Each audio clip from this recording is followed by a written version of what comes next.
What's up, everybody? It's Saturday, the last day of February, 2026, assuming there's not a leap year. Yeah, last day, the 28th of February. Tomorrow begins March, a new month, as we head into the spring.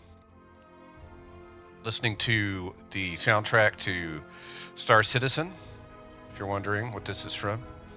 If you're wondering what we're looking at, this is an active volcano.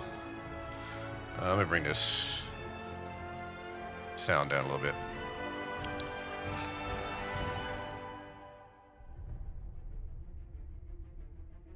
Good soundtrack. There we go.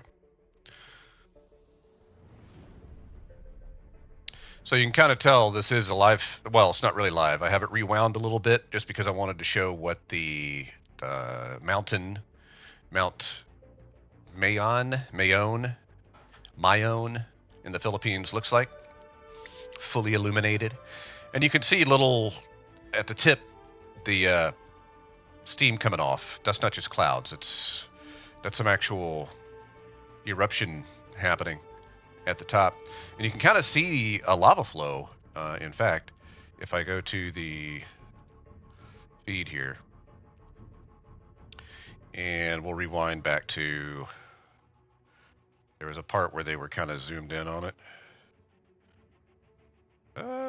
Somewhere back here.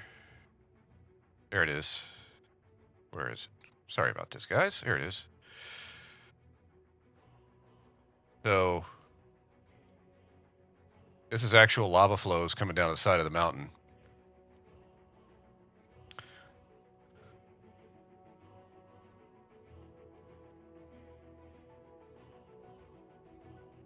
Very nice camera, by the way, whoever this belongs to. So nice and clear. If we come to nighttime, though, you can actually see where there's a fire line toward the base of the mountain. And you can see the eruption happening there at the top. And that is an actual lava line at the bottom that's burning. You can kind of see, if I get to the right part, yeah, you can see the lava flows coming down the side right there, and they do eventually reach the bottom. Let's go ahead and stick it on live, see what it looks like in this moment. This is right now, and if you're wondering right now, if you're watching this later, not live, right now is 10:45 a.m. in the Eastern time zone of the United States. That looks awesome. I hope, obviously, nobody gets hurt down on the ground below, but can you imagine waking up, looking out your window, and that's what you see in the distance? Crazy. Anyway, we'll be checking in with that every now and then as the stream progresses. For now, I kind of want to look at this part of the world, because the big news today is Iran signed off yesterday's stream talking about how we're going to update the situation with Iran today. Little did I know when I woke up this morning, or little did I know when I went to bed last night, that I would wake up this morning with the news that it has already happened, or had already happened. So it has started sometime in the middle of the night, our time in the East. So it must have been like mid-morning Iran time. Let's see, let's go ahead and refresh the screen. Any new updates? Let's go ahead and look at this AP feed. Usually AP's got the most up-to-date stuff. Tehran launches retaliatory strikes as Trump calls for regime change.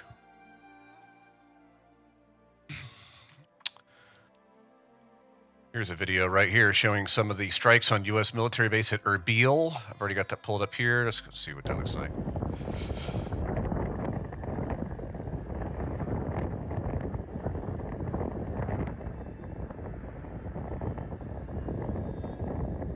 I guess this is our air defense going up.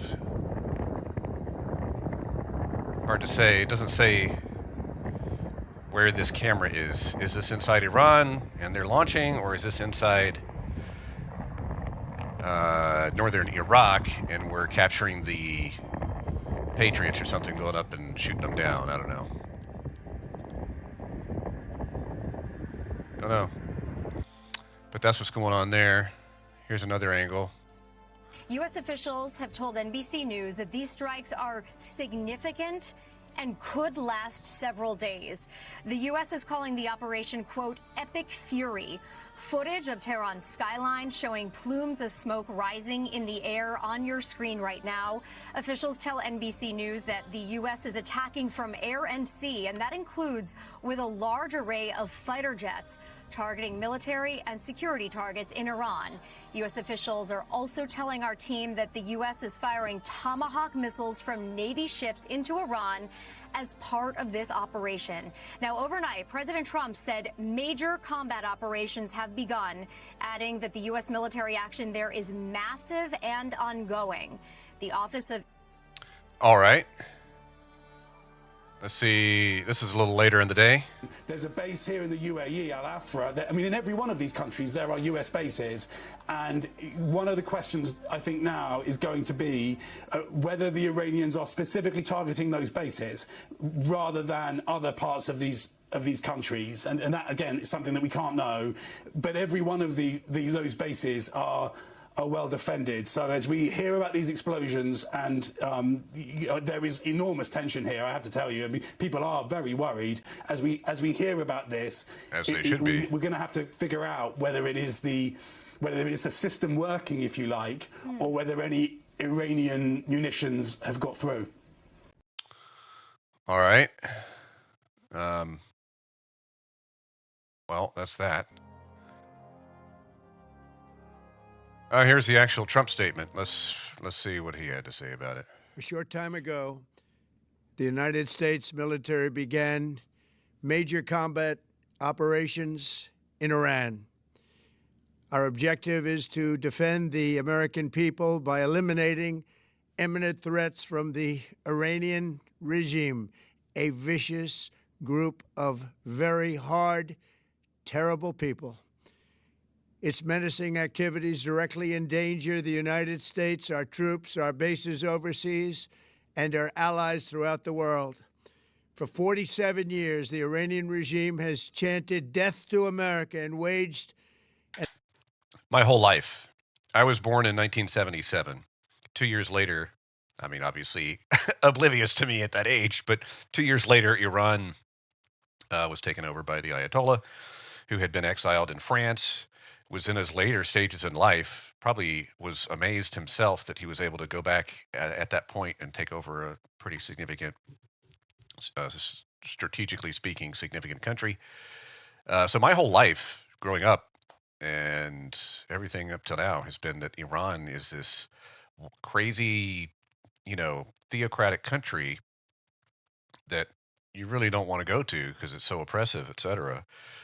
And yet, anybody who was alive and aware of the world prior to 1979 remembers on a time when Iran was just like a normal country that you could go visit and westernized or whatever you want to call it. I hate that label of Western, but modern. Modern is a better way to put it, in my opinion. I've never seen it that way. I would love to see Iran to be a country that I could just go visit casually. It'd be awesome. There's a lot of ancient historical archaeological sites that I would like to go see inside of Iran, Zoroastrian heritage and all that kind of stuff. Anyway, let's see what he says. An unending campaign of bloodshed and mass murder targeting the United States, our troops, and the innocent people in many, many countries. Among the regime's very first acts was to back a violent takeover of the U.S. Embassy in Tehran, holding dozens of American hostages for 444 days. In 1983, Iran's proxies carried out the Marine barracks bombing in Beirut that killed 241 American military personnel. How we didn't go in and do the regime change back then is wild to me. I don't understand why we allowed those two things to happen and then just brushed it off. Did we think that the Ayatollah was going to die within the next couple of years and Iran would go back to being normal without him? Why did we allow this to fester over there for like almost half a century. In 2000, they knew and were probably involved with the attack on the USS Cole. Many died. Iranian forces killed and maimed hundreds of American service members in Iraq. The regime's proxies have continued to launch countless attacks against American forces stationed in the Middle East in recent years, as well as U.S. naval and commercial vessels in international shipping lanes. It's been mass terror, and we're not going to put up with it any longer. From Lebanon to Yemen and Syria to Iraq, the regime has armed, trained, and funded terrorist militias that have soaked the earth with blood and guts. And it was Iran's proxy, Hamas, that launched the monstrous October 7th attacks on Israel, slaughtering more than 1,000 innocent people, including 46 Americans, while taking 12 of our citizens hostage. It was brutal, something like the world has never seen before. Iran is the world's #1 state sponsor of terror and just recently killed tens of thousands of its own citizens on the street as they protested. It has always been the policy of the United States, Did y'all see in that? particular, my administration, that this terrorist regime can never have a nuclear weapon. I'll say it again. They can never have a nuclear weapon. Which everybody agrees with. That is why in Operation Midnight Hammer last June, we You can't- obliterated... You can't have a theocratic country with nuclear weapons. There probably already are some. I don't mean countries that have religious underpinnings and foundational, societal underpinnings of religion. Like, we're Judeo-Christian. Israel obviously is based on Judaism, but it's not a theocracy. The government is still a democracy, and so is ours. To have a theocracy government with nuclear weapons is a mistake for what should be obvious reasons. The regime's nuclear program at Fordow, Natanz, and Isfahan. After that attack, we warned them never to resume their malicious pursuit of nuclear weapons, and we sought repeatedly to make a deal. We tried. They wanted to do it. They didn't want to do it. Again, they wanted to do it. They didn't want to do it. They didn't know what was happening. They just wanted to practice like evil. They've always done. But Iran refused, just as it has for decades and decades. They've rejected every opportunity to renounce their nuclear ambitions, and we can't take it anymore. And by the way, they will say, like, domestically and to the international community in speeches and on camera, we do not seek nuclear weapons. We only seek nuclear capabilities for domestic energy production, stuff like that. But it's one thing to say that behind a podium. It's another thing to sign your name on a document that states that that's the case. And apparently that is what Iran is unwilling to do, is to actually put pen to paper and say, yes, we agree, we will not seek nuclear weapons. Here is the treaty that outlines that, and here's our signature on it. That's what they are unwilling to do. And if they're unwilling to do that, then all of their statements that they make to the contrary are worth nothing. Instead, they attempted to rebuild their nuclear program and to continue developing long-range missiles that can now threaten our very good friends and allies in Europe, our troops stationed overseas, and could soon reach the American homeland. Just imagine how emboldened this regime would be if they ever had and actually were armed with nuclear weapons as a means to deliver their message. For these reasons, the United States military is undertaking a massive and ongoing operation to prevent this very wicked, radical dictatorship from threatening America and our core national security interests.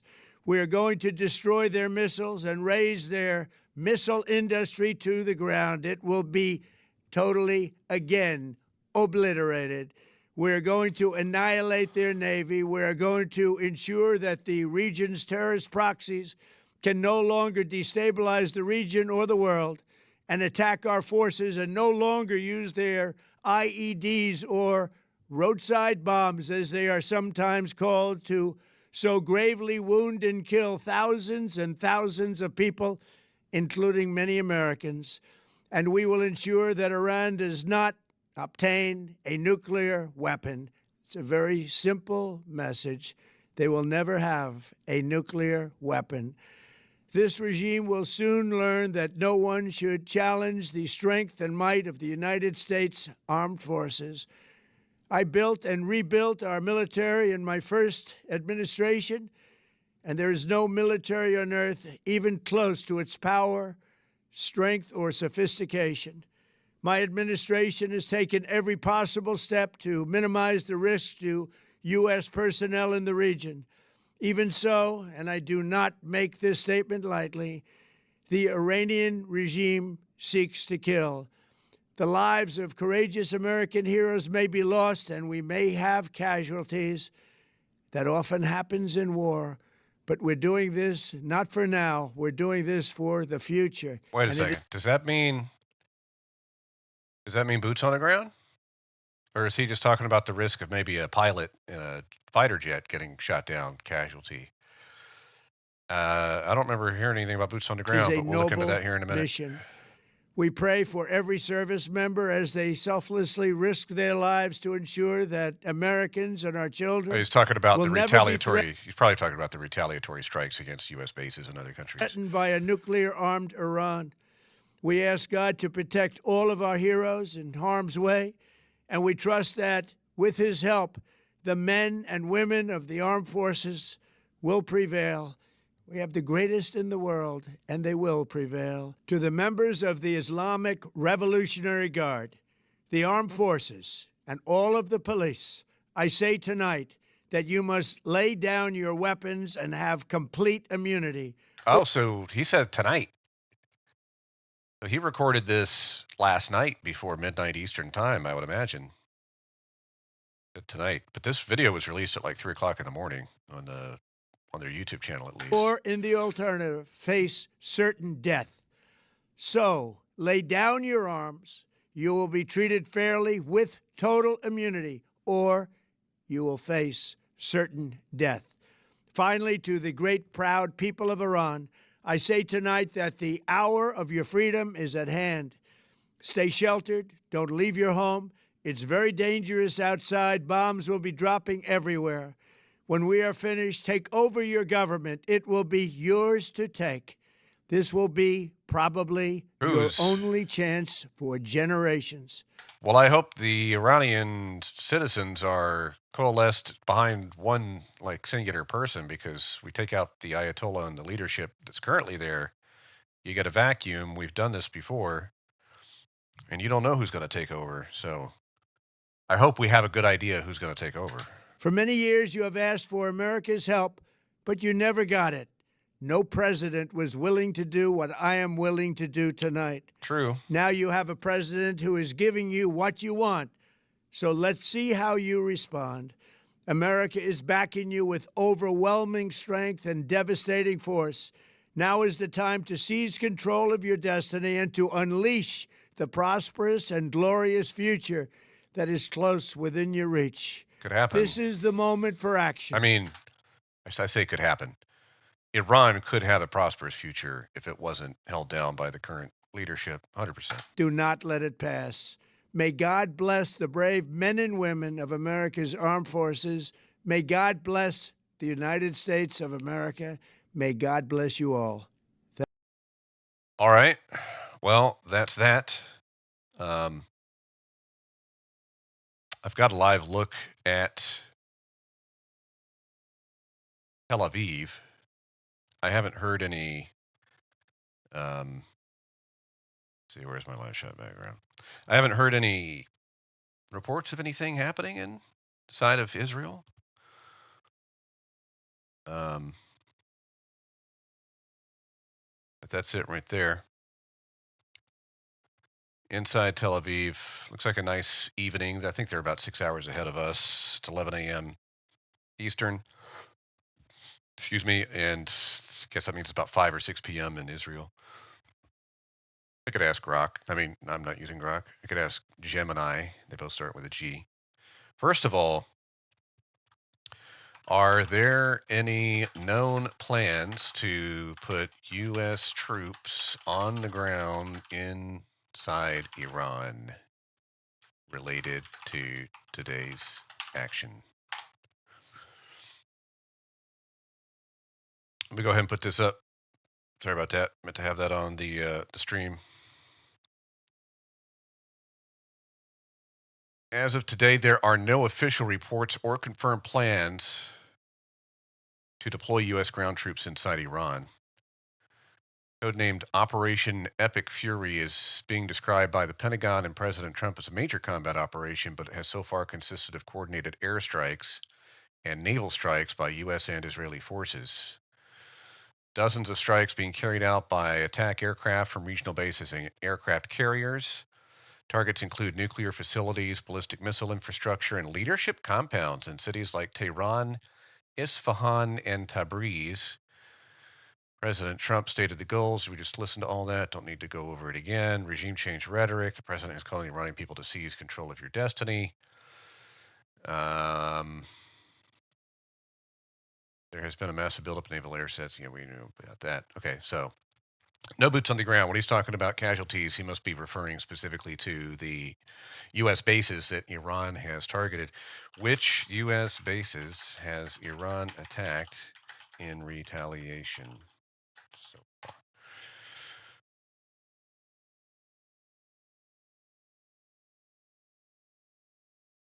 First wave of retaliatory strikes, codenamed Operation Truthful Promise 4. 4? They've hit inside of Bahrain, where the 5th Fleet headquarters is. Qatar at the Al Udeid Air Base, which I believe they also hit after we hit their nuclear facilities back in the summer. United Arab Emirates, Kuwait, and Jordan. Jordanian military confirmed intercepting 2 missiles over its territory that were believed to be targeting areas with a U.S. military presence. U.S. personnel, the Pentagon has stated there are no confirmed American casualties so far, though damage assessments at the 5th Fleet headquarters in Al Udeid are ongoing. Aside from 1 death reported in the UAE, local authorities in the host nations are still surveying the impact zones. Is there any known impact to government compounds in Tehran?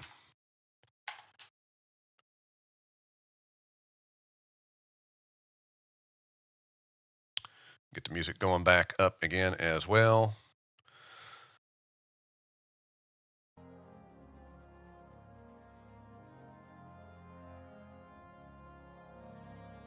So, several high-profile government and leadership compounds in Tehran have been hit by the airstrikes. Satellite imagery and local reports indicate that the following areas have sustained significant damage. Supreme Leader's compound. High-resolution satellite images obtained by the New York Times show multiple collapsed buildings and a large plume of black smoke rising from Ayatollah Ali Khamenei's primary official residence in downtown Tehran. Reports describe the compound as being obliterated or severely compromised. Wow. Could be the end. There's a link here.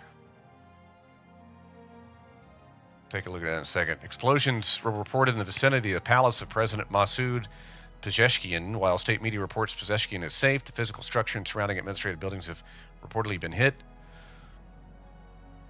Strikes have targeted the Supreme National Security Council headquarters, the Ministry of Defense, and the Ministry of Intelligence. Additionally, the IRGC, Iran Revolutionary Guard Corps, Intelligence Directorate in central Tehran was reported as a specific target. Status of leadership. Ayatollah, Iranian officials and intelligence sources report the 86-year-old supreme leader was moved to a secure location outside of Tehran prior to the strikes. His current exact whereabouts are unknown. He has not made a public appearance since the operation began. So, it's happening. It's going down. But they have already removed the stage boss from from his perch. We're gonna have to go hunt him down, I guess, like we did Saddam. Let's see what the AP feed says. I'm gonna go ahead and refresh on this since it's been a few minutes. And I'll go ahead and make it a little bigger so you guys can read it. Can I get rid of the sidebar? You know what I can do? I can move my face. How about that? There we go. The U.S. and Israel launched a major attack on Iran Saturday. What we know so far. Growing media reports strikes nationwide. Smoke can be seen rising at the Capitol. It's not known whether... It wasn't immediately clear whether the 86-year-old leader was in his offices at the time of the strike. Photos show... Ooh, yeah, that's big. People watch as smoke rises on the skyline after an explosion in Tehran. But we did not do, like, middle-of-the-night attack. We did middle of the day. Leading Democrat denounces U.S. strikes. U.S. Senator Tim Kaine of Virginia has questioned whether President Trump has learned anything from decades of U.S. meddling in Iran and forever wars in the Middle East. He spearheaded bipartisan war powers resolution to limit Trump's military interventions abroad. Egyptian leader speaks with Saudi Crown Prince. El Sisi expressed solidarity with Saudi Arabia. So that's Egypt and Saudi Arabia. Both, by the way, Saudi Arabia and Iran are mortal enemies. I don't know how many of you know that, but there's a fascinating two-part PBS Frontline documentary that chronicles the bitter divisions between Iran and Saudi Arabia. That goes back a long time and has nothing to do with Israel or the United States. Bitter enemies, these two tribes, so to speak. So the fact that Egypt is standing with Saudi Arabia, that's... And obviously Jordan, anybody that Iran sends missiles, anybody that has U.S. bases, basically is already on our side. So, we have a new, let's see, Hakeem Jeffries decries Iran strikes without approval from Congress. New strikes hit targets near Shiraz. Explosions heard in surrounding areas of major cities in the south of Iran.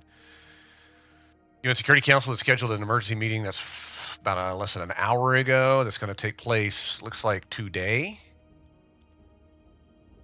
at the request of Bahrain and France.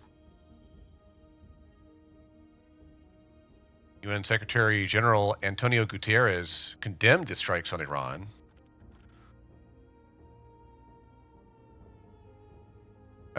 Hour ago, just in, Iran's foreign minister says Supreme Leader President alive as far as I know. Well, I guess what can you expect him? I mean, he's live on TV. He can't know. Maybe 5 minutes ago something happened, but Egypt consults with several countries.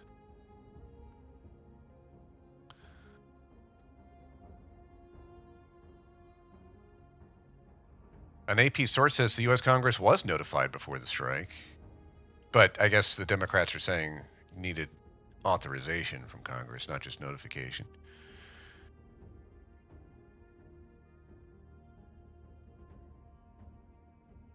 All right, yeah. Saudi capital targeted by Iran. Saudi Arabia says Iran targeted Riyadh and its eastern region in an attack. There you go. What they call blatant and cowardly attack. China calls on U.S. and Israel to stop attacks. Yeah, that's the other thing, too. This is joint with Israel, joint attacks. Zelensky backs strikes. Zelensky backs strikes on Iran. Interesting. Ukrainian President Volodymyr Zelensky has voiced support for the military strikes in Iran, calling the country an accomplice of Putin for supplying Shahed drones and the technology for Moscow to produce them and other weapons to Russia during its 4-year war against Ukraine. Zelensky posted on X that the emphasis should now be to save as many lives as possible and prevent the expansion of the war. It is important that the United States is acting decisively. Whenever there is American resolve, global criminals weaken. This understanding must also come to the Russians, he said. So that's an interesting dynamic. The Democrats in the U.S. are opposed to the strike, but the Democrats in the U.S. are also the ones who claim to support Zelensky and Ukraine. And yet Zelensky is taking the side of he supports the strike because of the position that Iran has vis-a-vis Russia. Just interesting how stuff kind of plays out, isn't it? So, anyway, that's going on. We'll keep up with that. A lot of other interesting stuff on my feed. Snowboarder rescued by somebody. That's probably a wild video. I don't know if we're going to get to that today. What the heck? Why the little house set was detonated. Oh, this is an old... Is this like an old retrospective piece? It is. Okay. They did not recently detonate the little house on the prairie house. I guess they did it a long time ago. Yeah, we'll watch that later. Because I feel like... I don't know. I like that. I like that image because I hated that show when I was a kid. If it wasn't male-oriented show, I didn't like it. I liked The Incredible Hulk. I liked Transformers, He-Man. How could you get more manly than He-Man? You know, Transformers, G.I. Joe, Star Wars, Legos, all of that boy stuff is the stuff I liked. And anything that I saw as girly or was presented as girly, I didn't like. And that included shows like this, Little House on the Prairie. I wanted shows about the future and space and science fiction. That's another thing. Regardless of whether it was appealing to girls. So yeah, we'll watch that house get blown up. Can't wait. And there's some other interesting stuff on here we'll take a look at. We already saw that. We already saw that and that. This is interesting. So it's been a little more than a year since the wild fires, and I did mean that as two separate words, in Los Angeles area. There were a couple of them, devastating, obviously. And one of my friends, Sean, lost his home, went up in smoke, and everything that he owned. In fact, I think including his car. All, like, I think it happened while he was at work. This would have been the one near Pasadena, not the one in the Palisades. But there's an update about the Palisades fire. This guy is a reporter for a local station out there, the Fox 11 station out there. And I guess he got his hands on some deposition. There's been some depositions of firefighters who were involved in the early stages of the fire response. And what one of them has to say here is very interesting. He talks about how his concerns about the fact that there were still some hot spots smoldering from the precursor fire to the major one was still challenging, and that his superiors didn't take it seriously, and that had they taken it seriously, none of this would have happened. Explosive depositions were just released from LA City firefighters talking about the Lockman fire and what happened in the days following it and leading up to what would become the Palisades fire. Now, these depositions were released from attorneys representing thousands of Palisades fire victims and were edited by them, but it helps paint a better picture of what happened leading up to what we now know as the Palisades fire. Here it is. And our orders were that we were going to have what we call like a hose pickup party, or we were going to be tasked with going to pick up hose at the fire that occurred the night before. I just want to make it clear to anybody who has a wandering mind. He's not talking about picking up hose or a party centered around the concept of picking up hose. He's talking about fire hoses and picking those up. Just in case anybody was thinking the other thing. I didn't even know it was named Lockman Fire at that point. I'm putting two and two together now, but that's what it was. But at the time it was just like, hey, the fellas had a brush fire last night. We're going to pick up hose. It was near the end of the line, and we were down in the burn.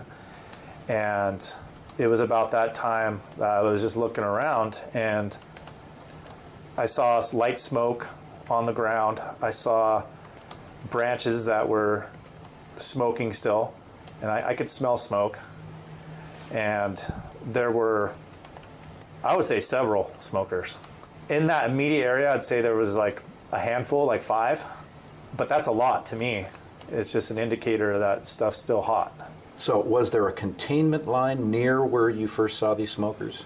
Nothing obvious. To me, it didn't look like there was a very good handline cut. Not a clean differentiation between burn and green. And there was a lot of unburnt fuel in the burn. I looked around, there were no other firefighters. Nobody. I was the only one. So I went around and I exposed a couple areas of different sizes, and that's where I noticed hot coals underneath the ashes. I could feel the heat coming off of it, and I didn't even want to use my gloved hand because it was hot. So I just kicked it with my boot to kind of expose it, and there was like red hot like coals that was still smoldering, and I even heard crackling. I go, from my experience, I feel like we've been assigned to pick up hose today, but I think a better move would be to pivot and go to charge these hose lines and do a more thorough mop-up just based on that small area as a sample portion for what I was seeing. The way the hose was coming down the hill into my area, I did what any good firefighter would do is there was residual water, I cracked the coupling and I pinched the hose and I directed it into the ash pit to try to get the residual water to just cool that off and start to do something to mitigate these ash pits. And it steamed and it crackled, and the amount of water I put on it was still not enough. I didn't put it completely out. So he's saying very much an active smoldering, like the hot spots are nowhere near being out enough to be leaving the scene of the fire. So in my mind, I was just like, I feel this requires further action.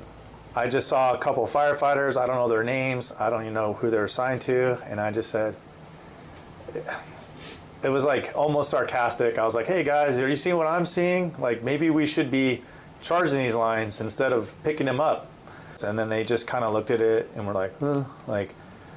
So I initially brought it to the attention of my coworkers who are firefighters. I felt like I got kind of blown off a little bit. And then I mentioned it to the captain. Once in my mind, I decided that one thing needs mopped up. In my mind, everything needs to be addressed. Yeah? So that's how I approached him, as like, hey, cap, skipper, whatever. We have hot spots. We have some ash pits or whatever.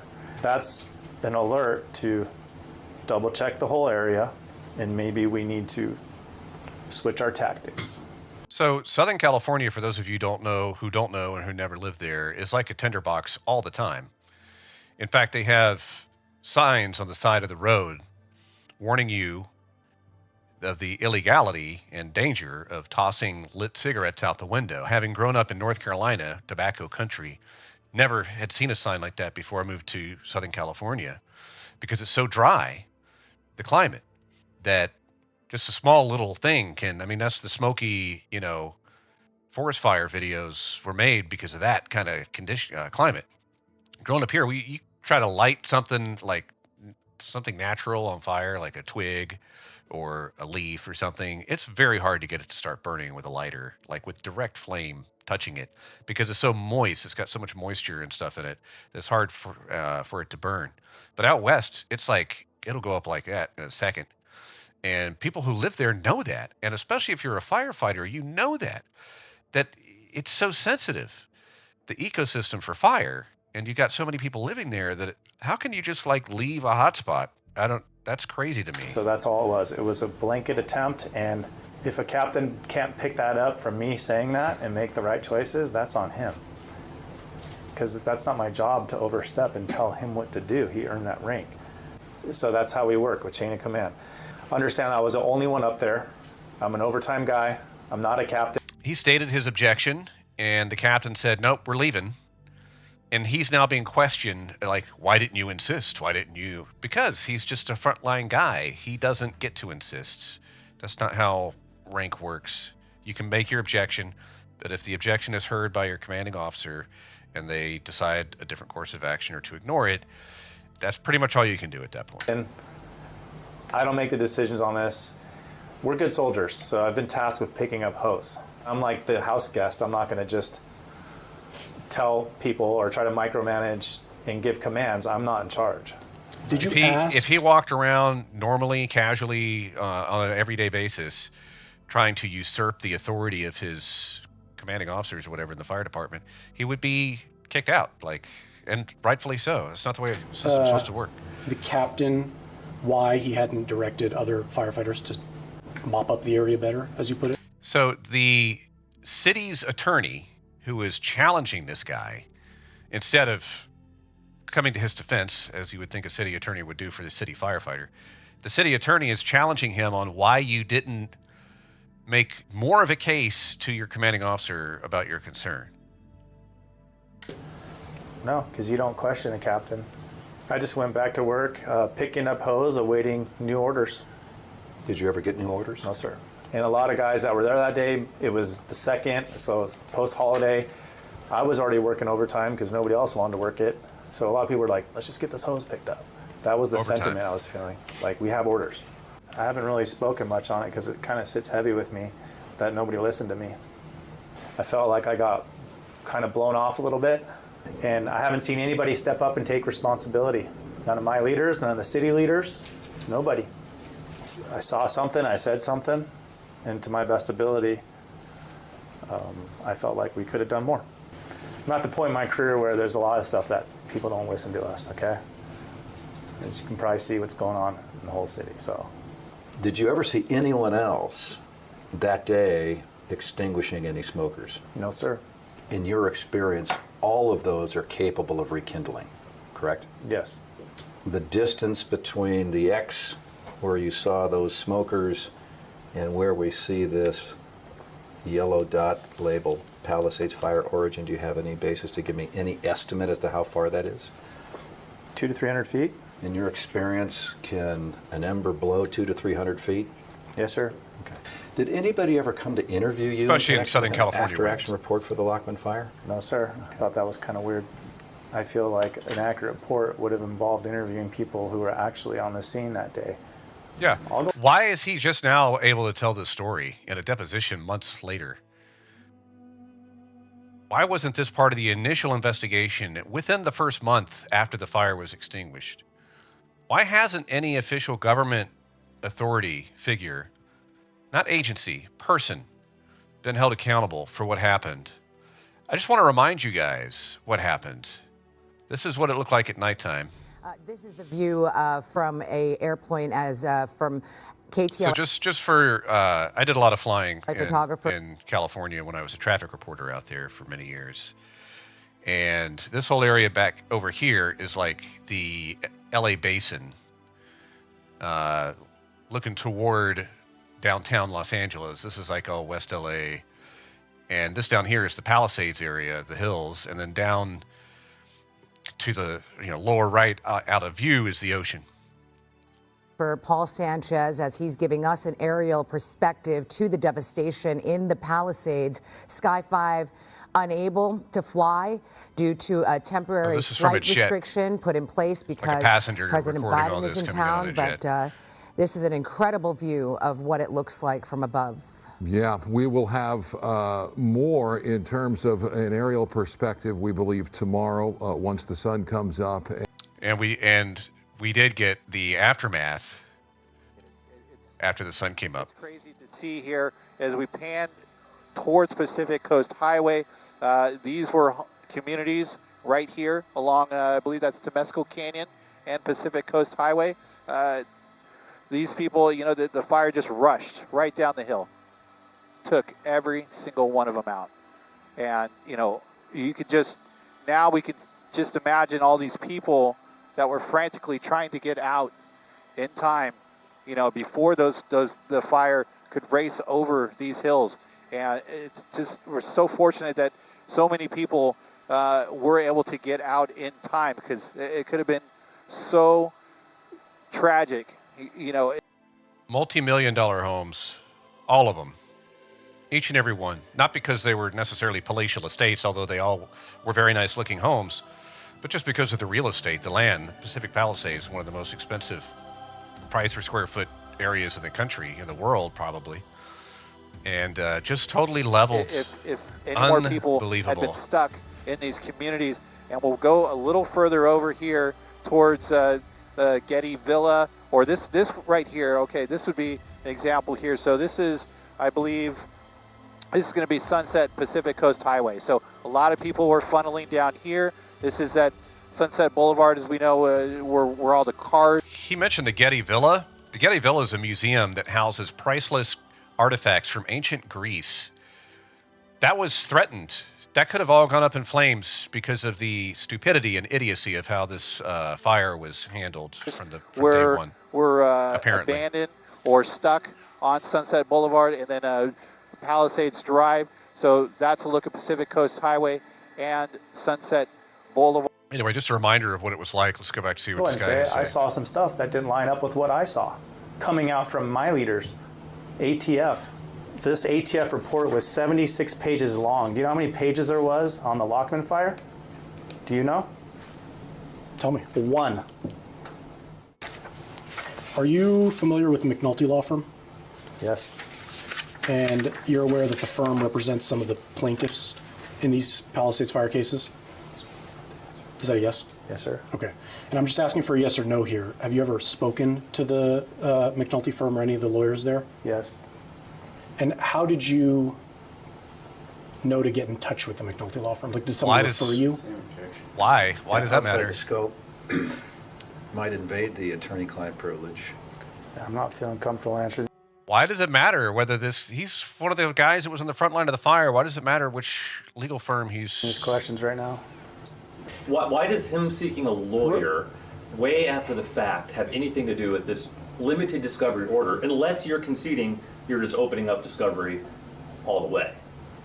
My personal actions to seek any legal advice from any lawyer at any time is my personal decision. All the stuff came out, and any of my concern to seek counsel was after I saw. I'll go ahead and say it. I saw some stuff that didn't line up with what I saw coming out from my leaders, ATF, whoever. I sought protection from my fire chief for any future immunity, anything in retaliation, because that's what I fear. I didn't have anybody from the city contact me and say, hey, we'll represent you. We got your back because we want the truth. Am I not allowed to seek personal counsel with is there some sort of rule I broke? Or like, I'm asking too, why is that relevant? I feel I should have the privatized right to seek counsel no matter who it is. Why is he under fire? Why you're so concerned with who and when I sought counsel. They want to try to... This guy's a whistleblower. This is why people don't whistleblow, because there's a lot of them who unfortunately end up on the wrong side of being alive, I guess is maybe one way to put it. They end up dead. Now, sometimes that's just a complete coincidence, I'm sure, but I don't think this guy's afraid of that, but still, look how he's being treated. Discredit you because you reached out to Mr. McNulty, one of the plaintiff's lawyers on a case, and they want to try to say that Mr. McNulty talked you into giving your truthful testimony today, which we all know is false, but that's why he's asking. Can we just get back to the deposition? I'll ask my questions, you guys can object, and if his counsel wants to instruct him in a certain way, he can do that. So, just to be clear. That's literally what was happening. So... You are represented by Mr. Sollett from Bush Gottlieb, right? Yes. You're not represented by the McNulty law firm, right? No, sir. Okay. When did it become clear to you would not be represented by the McNulty law firm? Okay, outside the scope, I'm going to repeat the same objection. This is way outside the scope. His choice of lawyers has nothing to do with what the judge allowed to happen here. And now it's become harassing and oppressive for this witness to sit here and be peppered by the city's lawyer on things that are way outside the scope. This is crazy. These are the kind of things that I'm keeping track of. What do you mean by that? Meaning, I feel you're out of line. What does it matter? If we're all seeking the truth, you should have my back. Whoever, you're with the city, right? Yeah. Right, sir? He is. He represents the city. He represents the city. So we should want to get all our kinks figured out, get our fire department back to normal staffing, good command, good decisions, and whatnot. So what does it matter where I seek legal counsel when I'm part of a deposition? Is he alleging that the attorney's firm is acting in an illegal manner or suspicious that there's some kind of collusion going on? Like, this is ridiculous. Part of my job. What does it matter where I seek legal counsel? Because I don't see anybody just wanting to get the truth. That's what I'm trying to tell you. Well, there's this. I can handle this. It appears that he told his own lawyers, "I got this." Wow, I love this guy. You know about reports being By the way, in the movie about the Palisades fire and the response and everything, Michael Madsen plays him. Acted, information being missing. I believe this ATF report was Ari, I just remembered Michael Madsen died last year. Never mind. 76 pages long. Do you know how many pages there was on the Lockman fire? Do you know? Tell me. 1. So here we sit in this room with all these hundreds of $1,000s in staffing and everything like that right now. And what are we talking about? The Lockman fire. So we all know that the investigation, interviews, and everything could have been done better, right? That's why we're all here. Because it's a big deal, I may have sought representation from multiple lawyers. So I am feeling a little harassed while you're fixated on this one lawyer or whatnot. That's none of your business. I can consult with whoever I want as far as I know. There ain't nobody from the city that was reaching out to help me with this. I had to go. I don't have the trust of the city.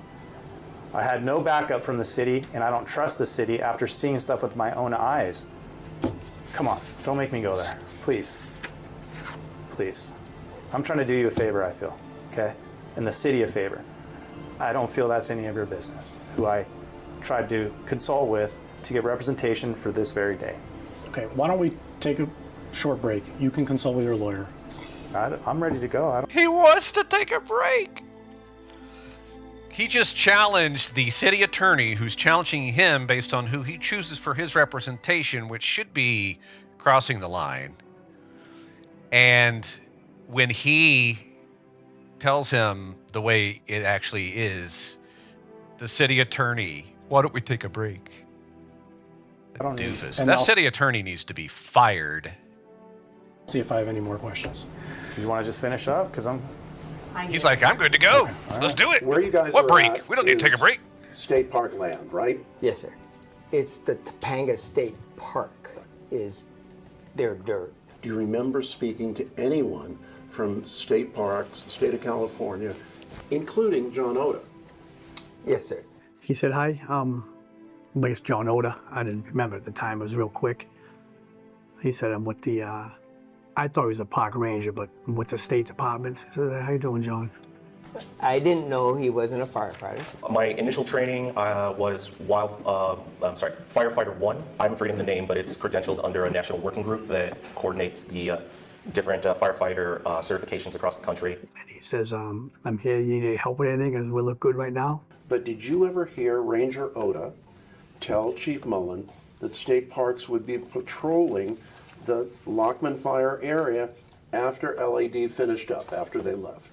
You know what I'm saying? Yes, because we were all together at that point. Yeah. That they'll have state park people looking at this area, going through, state park employees would be going through. Yeah, and looking for the same thing you guys were looking for, because you don't want a rekindling to occur, right? Of course.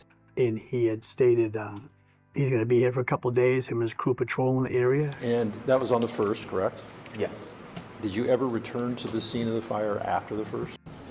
Wait a second. Hang on, I hit the wrong button. Sorry about that. The area. After the 1st? No. So those were clips of... Hang on a second. He was told that they were going to be there for a couple days, and then he never came back? Going through, state park employees would be going through. Yeah, and looking for the same thing you guys were looking for, because you don't want a rekindling to occur, right? Of course. And he had stated he's going to be here for a couple of days, him and his crew patrolling the area. Patrolling the area? That was on the 1st, correct? That was on the 1st. Did you ever return to the scene of the fire after the 1st? No. So those were clips of hours-long depositions sent to us from LA City firefighters talking. Wow. Wow.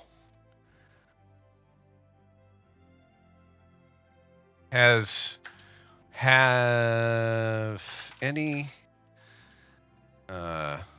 authorities who were involved in dealing with the Palisades fire in 2025 been held accountable for actions that led to the fire's spread to continue?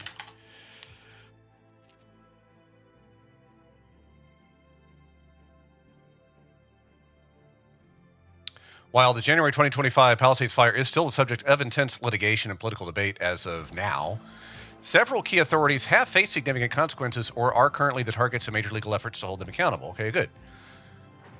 The accountability so far has manifested in high-level dismissals, lawsuits against public agencies, and whistleblower testimony. Some of that we just heard. The most direct instance of professional accountability occurred just 1 month after the fire. Chief Kristen Crowley was removed by Mayor Karen Bass. Official statements from the mayor's office cited a failure to pre-deploy and a controversial decision to send 1,000 firefighters home on the morning the fire broke out, despite red flag warnings. Crowley has since filed a lawsuit against the city, alleging her firing was a smear campaign to shield the mayor from political fallout. I don't doubt that, but I don't know enough about the situation. Civil litigation against public agencies, City of Malibu lawsuit, LADWP, that's the Department of Water and Power, water supply failure, whistleblower testimony and cover-up allegations, firefighter testimony. This is what we just saw. LAFD firefighter Scott Pike testified in a deposition that he warned superiors on January 2nd, 2025, that the ground was still smoldering from the initial New Year's Day brush fire. He alleged his warnings were blown off and the fire later reignited to become the massive Palisades fire. Report tampering. Republican-led Senate investigations have alleged that the LAFD's official after-action review was scrubbed or revised to reduce criticism of department leadership. Jonathan Rinderknecht, while not a government official, the man accused of starting the initial Lockman fire on New Year's Day was arrested in October, charged with arson. His defense attorneys are currently arguing the city is using him as a scapegoat for the LAFD's failure to properly extinguish the original embers. No, he deserves to face justice too. Hello. That's stupid. To say that he is not at fault. It's the firefighter's fault for not putting out his fire good enough. That ain't gonna fly. Just remember, this is what happened. And this is just one neighborhood. There's other wider shots that show like the entirety of West LA just looking like this. And parts of Pasadena looked like this, or the Pasadena area, I should say. Altadena, I think, was the more specific area. Oh. This is new. I don't know if you've heard, but New York City, northeastern U.S. got slammed with a snowstorm several days ago, and some neighbor disputes have escalated since then. It's video that's now got thousands upon thousands of views on social media. A man shovels snow onto a car, repeatedly burying it. Look at our car right now. Look at our car. That's the car's owner, Paula Macias, reacting to what you see as well. Her SUV covered in snow on Monday afternoon, shortly after the blizzard started tapering off, hours after the man shoveled it in. It was like literally above this. On Wednesday, Macias talked about what had happened as she surveyed her car, which she said took her husband, and her 3 children 2 hours to dig out. We've had ongoing issues with this man. He literally lives right next door to me. The snow issue started Sunday night, but the dispute goes back months. The man who shoveled in the car has complained to them about their dog, a Belgian Shepherd, since last summer. Macias says the man has harassed them repeatedly. On Sunday, well, wait a second. What's up with the dog? What's up with the dog? Is the dog barking all hours of the night, keeping the guy awake? And if that's true, this is not the way to deal with it. Don't get me wrong. I'm not saying that. But I feel like they kind of glossed over. We need to talk to the guy and see what's up with the dog. Because apparently he's frustrated with his neighbors. This isn't just him doing this for no, well, you could say it's for no good reason. But there is a reason. It might not be a good reason. In fact, I can't think of a good reason to tamper with your neighbor's belongings in any way, no matter what they've done to you. You know, unless they like hit something into your yard, you have every right to grab it and throw it back in their yard or something, like a little soccer ball or something. But to shovel snow onto your neighbor's car, I don't care if they have a loud barky dog. Having said that, I still want to know, like, is that why the guy felt justified in doing this? He was shoveling a neighbor's driveway next to their car to not put snow on their car.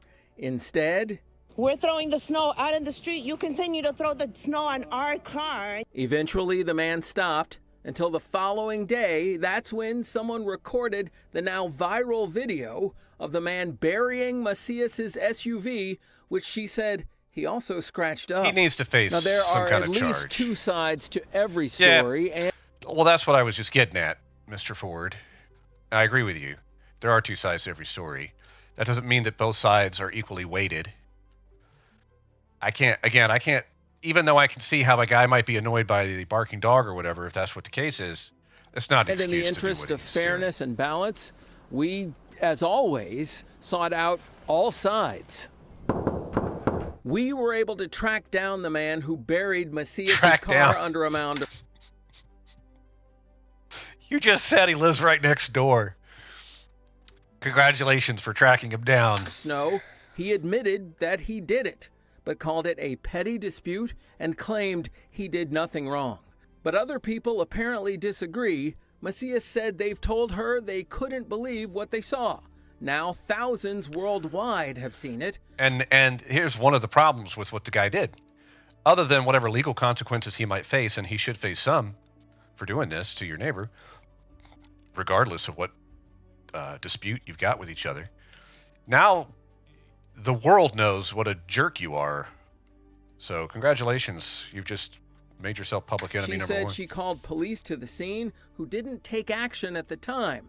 But now Macias says she's going to file a criminal complaint and try to get protection. I feel that's vandalism. I feel it's harassment at this point because it was purposely done to my car. Yeah. Out of hate.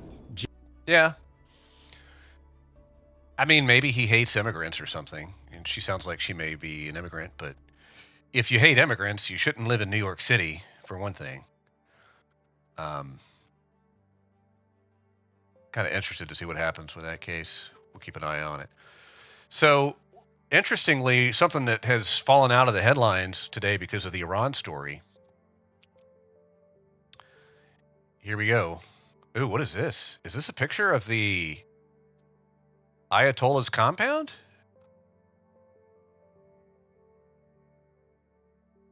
Is that... Oh, Starmer. What's Starmer saying? Plans are in the... British planes are in the sky in the Middle East, part of coordinated regional defensive operations to protect our people, our interests, and our values. Iran should refrain from further strikes. So he's not condemning the U.S. action. China is. But where's that photo? Was that photo of the compound for the presidential? I don't know. Whatever the photo was embedded here, I'm curious what that is. OpenAI signs deal with Pentagon after Anthropic ban. I'm intrigued by the story a little bit because it's high up the list on the news feed as deemed by the Google News curators or whatever algorithm. But I feel like it's way too much diving into in order to accurately cover here in a little bit about amount of time that I still have left for today's show, which is about another hour or so. Flights canceled as travel warnings issued after U.S.-Israeli strikes on Iran. Trump strikes Iran again. So the big story this week was the Bill and Hillary depositions related to Epstein. And now this is down here in this little subsection that Bill Clinton asked about hot tub photo as he testifies about Jeffrey Epstein. GTA 5 free download available until March 4th via online? What? Check that out in a second. Kash Patel's girlfriend seeks fame and fortune escorted by an FBI SWAT team. Crypto market wipes out $70 billion in an hour as U.S. strikes Iran. Let's check that real quick. What's Bitcoin looking like right now? Crypto. $65,000. It was like 66 and some change yesterday. So I mean, you can see it's down like 500 just today so far. All right. We'll get to that in a second. Leaders of EU, Canada, and other countries react to U.S.-led attack on Iran. Bitcoin and oil offer a glimpse at how markets react.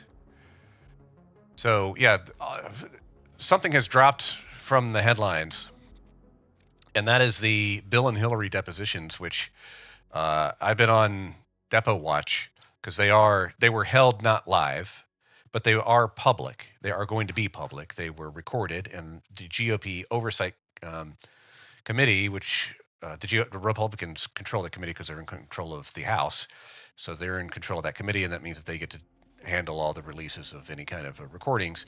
They've been releasing. They've got the Les Wexner one. This came out like only a day or two after his deposition happened.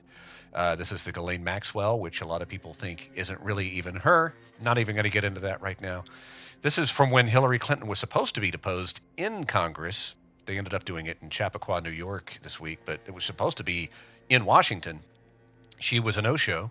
So was Bill. They ended up recording several minutes of the empty chair, and then they were going to refer them, or I guess they did refer them to be held in contempt, and then that's when they decided to go ahead and do the thing up in New York. And they've been posting all these other depositions. They've been holding depositions related to President Biden and the auto pen and all this kind of stuff. So I've been refreshing this page just to see when are they going to post the first depo this past week of Hillary, which was like, I think 4 or 5 hours of her testifying about the Epstein, about any connection that she knew regarding Epstein. And then we'll see the Bill one in the days to follow that one, unless they decided to post both of them at the same time. James Comer, the head of the committee, was asked by a reporter yesterday, hey, how come it's taken a little longer to get the Hillary one out than we were kind of expecting it to be released today, meaning Friday yesterday? And he said, well, we've only got one guy working on it. And for the Les Wexner one, yeah, that came out the next day, but that's because that was the only deposition that was happening that week. This week we had back-to-back Hillary and then Bill, and the suggestion was that it's taking a little extra time because that one guy now has to look at 2 depositions before he can post them, and he has to get agreement from attorneys for the Clintons and all this kind of stuff before it can be released. So we will stay on Depo Watch. I should probably subscribe and get the little notification, but I'm not going to do that. Saw another story here about Shia LaBeouf, which I don't know if his name came up in my YouTube algorithm as a result of my playing Indiana Jones and the Great Circle, because remember he was in an Indiana Jones movie, The Crystal Skull. He was supposed to be like Indy's son, which was one of the biggest mistakes in casting I've ever seen. Like, Shia LaBeouf's inclusion in that movie is one of the reasons I didn't like that movie. There were many reasons, but that was one of them. So anyway, this appeared on my feed today. Also, more breaking news is actor Shia LaBeouf just appeared in criminal court where a judge set his bond at $100,000 following that Mardi Gras Day arrest. LaBeouf faces 2 counts of simple battery after police say he punched 2 men outside of a bar on Royal Street. What? What are you doing? Why are you punching people in public places? Why are you going to a bar, first of all, in New Orleans? I guess you're right. You can do that if you want, but you've gotten in trouble in the past based on things that have happened with you in alcohol situations. So the fact that you keep doing it, why? WDSU investigative reporter Cassie Sherm is live for us outside of criminal court with these new developments. That's right. So we did get new details out of court today, and this comes after the judge says she received new information regarding what exactly happened, or at least is alleged that happened, in a new police report saying there was homophobic slurs, as well as a new drug and alcohol test that was done in the courtroom today that showed that there was still alcohol in the actor's system. This is why the judge said that she decided to change the bond for this case. Now take a look at this video here. This is new. Oh my God, is that him? Wait. The bond for this case. Now take a look. That's Shia LaBeouf? Look at this video here. He's just by himself? No, like, attorney with him? No people with him? Change the bond. And is he just trying to get the... Now take a look at this video here. This is new video. He's just skipping down the stairs. He left court today. Like, get me out of here. LaBeouf punched 2 men outside an R bar on Royal Street after being asked to leave multiple times on Mardi Gras Day. In court, the judge says she has now reviewed a second police report that provides even more details about the alleged fight.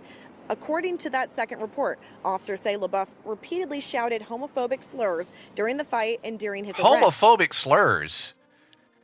Wait, I thought this guy was supposed to be like on the liberal side of things. How are homophobic slurs even in your vocabulary?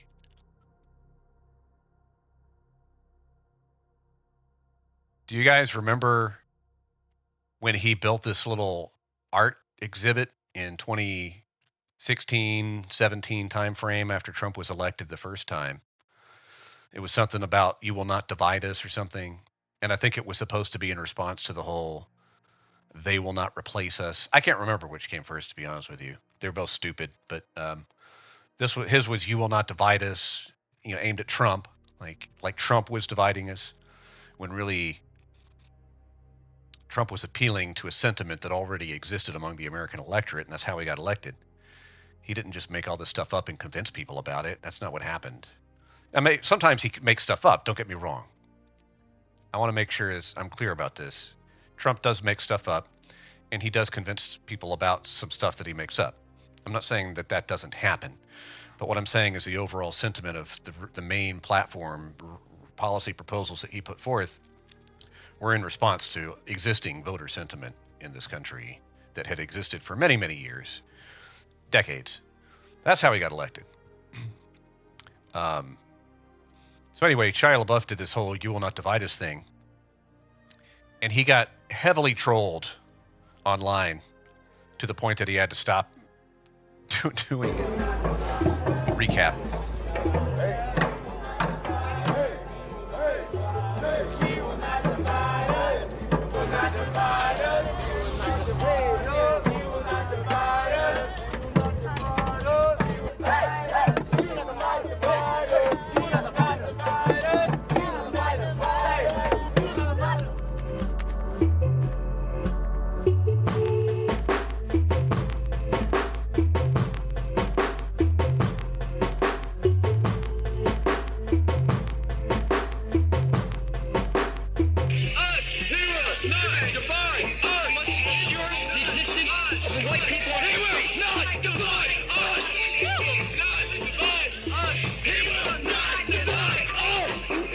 Hey, Shiloh. Hey. What's wrong with that guy?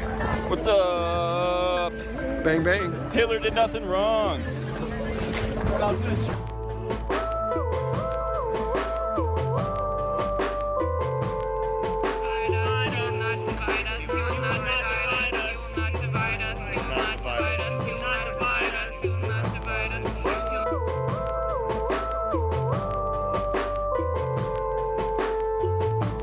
By the way, this music is very annoying. I'm going to turn it down. Let's just all sort of start finding a quieter spot, just so that we can sort of make this place have some soul.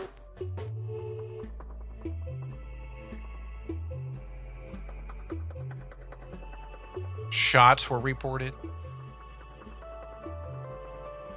So he moved the cam to aim at his flag, and people figured out where it was and took it down. The autists, they call them, on 4chan. They found it, they took it down, and they replaced it with a Trump hat.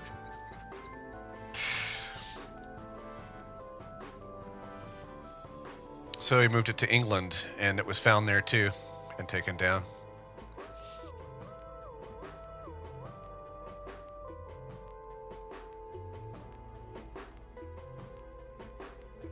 So, remember that whole thing? Whatever happened to that? If it was a just cause, it would have continued, but it wasn't a just cause. It was just his own need for attention. Shia LaBeouf. What a mistake to put him in an Indiana Jones movie. Look at him running away. Why couldn't he address the media when he came out the courthouse? The judge also reviewed several results from the running. court-ordered drug and alcohol test, Who does which that? showed recent alcohol use but not illegal drugs was in his system. The judge had this to say, How embarrassing. quote, I looked at the seriousness of the offense charged, the weight of the new evidence against the defendant, and the nature and seriousness of the danger to any other person of the community.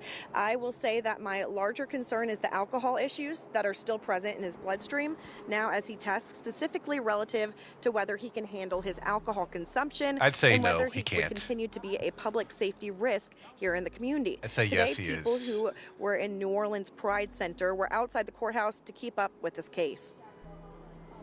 I want to thank the courts for making sure that Shia LaBeouf is held accountable, that he is going to be able to go through some treatment that makes sure he does not repeat these behaviors. I want to especially Good lift luck up with the that. fact that the court mandated that Shia go through drug rehabilitation and testing. So here's a Wow. look at this new bond conditions that we have that was raised. $100,000 total bond was put into place. Weekly alcohol and drug testing and alcohol treatment was required as well. Now LaBeouf will be back in court for March 19th, and we'll be following this case very closely. So this just happened. This is yesterday. This is Friday. This is not like from years ago when he was having all that Dividus stuff. You know, before you launch campaigns like that, you should probably make sure that you're not inside of a glass house throwing rocks. And that's all got to say about that, Jenny. This one's kind of crazy. Not because of what's happening, but because of how it's being covered. Homeowner who, well, I'll just let the thing play out, and we'll see where this goes off the rails. The dog and I will be homeless. You know, that's what I'm looking at. This is their lead story, it sounds like. Their lead story is focusing on this guy's plight. And check out what it is. Right now. This retired Volusia County man thought his home was paid off, but has now learned he could lose it. Bill Tavernier has been living in that Deltona home for about 20 years after moving in to take care of his mother. She added him to the deed in 2007, then 20 years he's been there. passed away a few years later. Action on consumer investigator Jeff Deal live in our studio with us right now. And Jeff, the federal government is now trying to take us home? Yeah, it's been 13 years since his mom passed away. Ever since, he's just been living there and didn't know his mom had a reverse mortgage on that home until he got hit with the lawsuit. How do you not know about a reverse mortgage that's on the home that you're living in?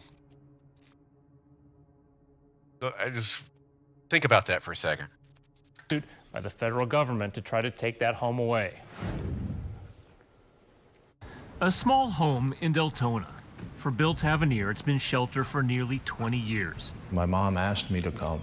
My dad had died. She felt safer with someone else, you know. He lived here with his mom, Teresa, until she passed away in 2013.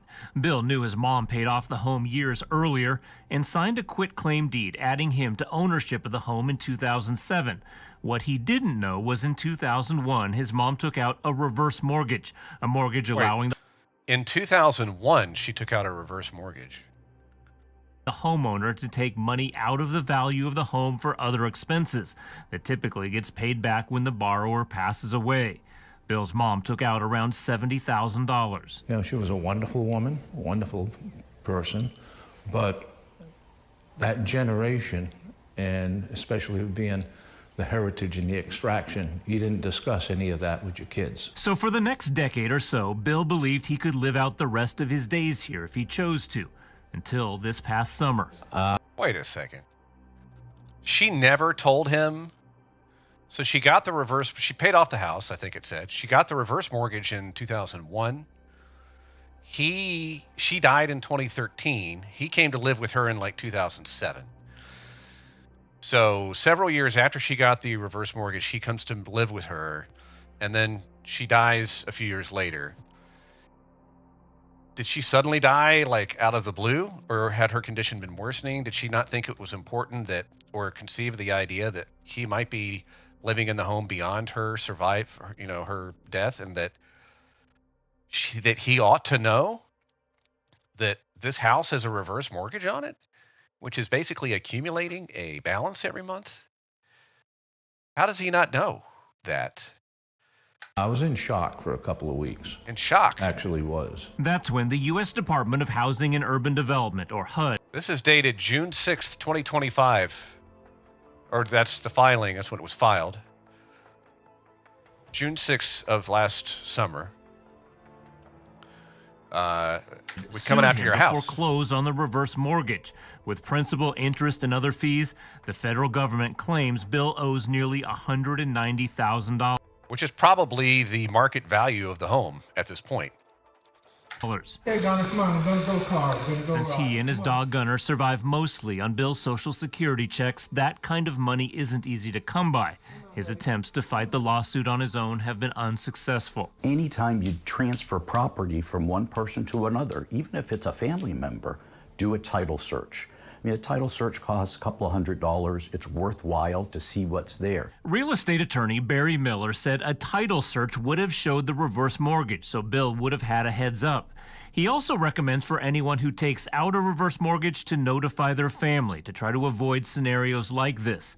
Miller suspects HUD didn't realize Teresa passed away until Bill put the home on the market last year, and it's now calling in the loan, which it's entitled to do. They're just going against the property. They're not going to try to get a deficiency judgment or any money from him because, of course, he's not the borrower. He never signed. But why there was no communication or written correspondence all these years is what has Bill Tavernier frustrated. And why wasn't there any correspondence all these years?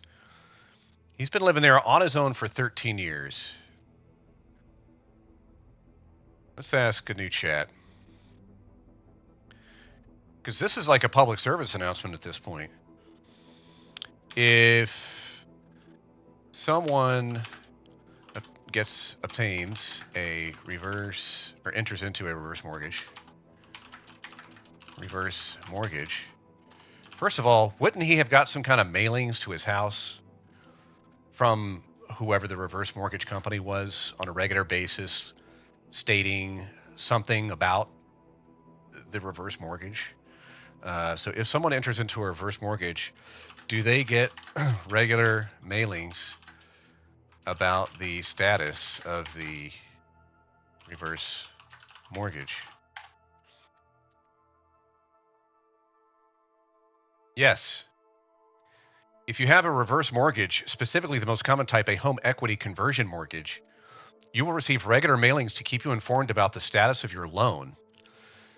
Because interest and fees are added to the balance each month rather than being paid down, reverse mortgage, these mailings, so you get this big giant check for the value of your home when you enter into the, so I think at the time it was $70,000. So his mom would have gotten a $70,000 check.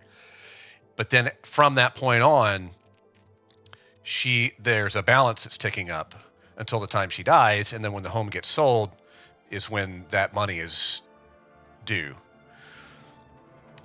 So because interest and fees are added to the balance each month rather than being paid down, the mailings are the primary way you track how much equity you have left before the payments run out. Your loan servicer is generally required to send you a statement every month unless you opt for electronic delivery. These statements typically include the current loan balance, the interest charged, available funds left, disbursements of what has already been paid out. Annual occupancy certification once a year. So first of all, he should have at least been receiving these monthly statements. He's been there for 13 years. My math is right. My math is kind of challenged sometimes, but 2013 to 2026, he's been there for 13 years, and he never got anything in the mail from the reverse mortgage company. It would have been addressed to her, but she's dead. He's now living there. He should be opening any mail that's addressed to his mom. Maybe he's the executor of the estate or something. I don't know. Or he should have been sending it to whomever was the executor of the estate. And that person would have been like, hey, are you aware that there's a reverse mortgage on this house that you're living in? That you're going to have to deal with this at some point. If you put the home up for sale, you're going to have to pay that loan back, etc. So he should have at least gotten these monthly statements. But according to Gemini, you also get an annual occupancy certification once a year, a very important piece of mail, the annual occupancy certification, a simple form asking you to confirm that the home is still your primary residence. So he would have had to have done that. Why it matters. Failing to return the signed form is a common cause of technical defaults. If the lender thinks you no longer live there, they can call the loan due. This calls that guy's entire story into question. For 13 years, he would have been receiving this. Really, for 1 year, he would have received it. And if it was in his mom's name and therefore he didn't open the mail, then they would have not gotten the response from him. And then they would have called the loan due. They would have sent another correspondence. Hey, this is a second notice. Do you still live here? Blah, blah, blah. So let's ask, if someone inherited a home from his mother who died after obtaining a reverse mortgage, would the reverse mortgage company have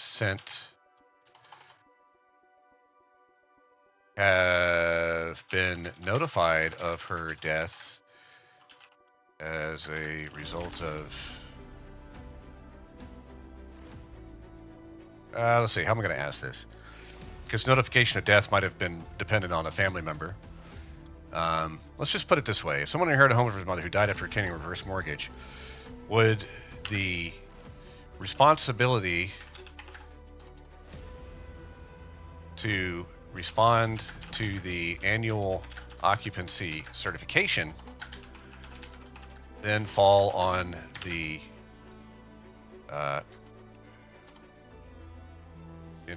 person who inherited?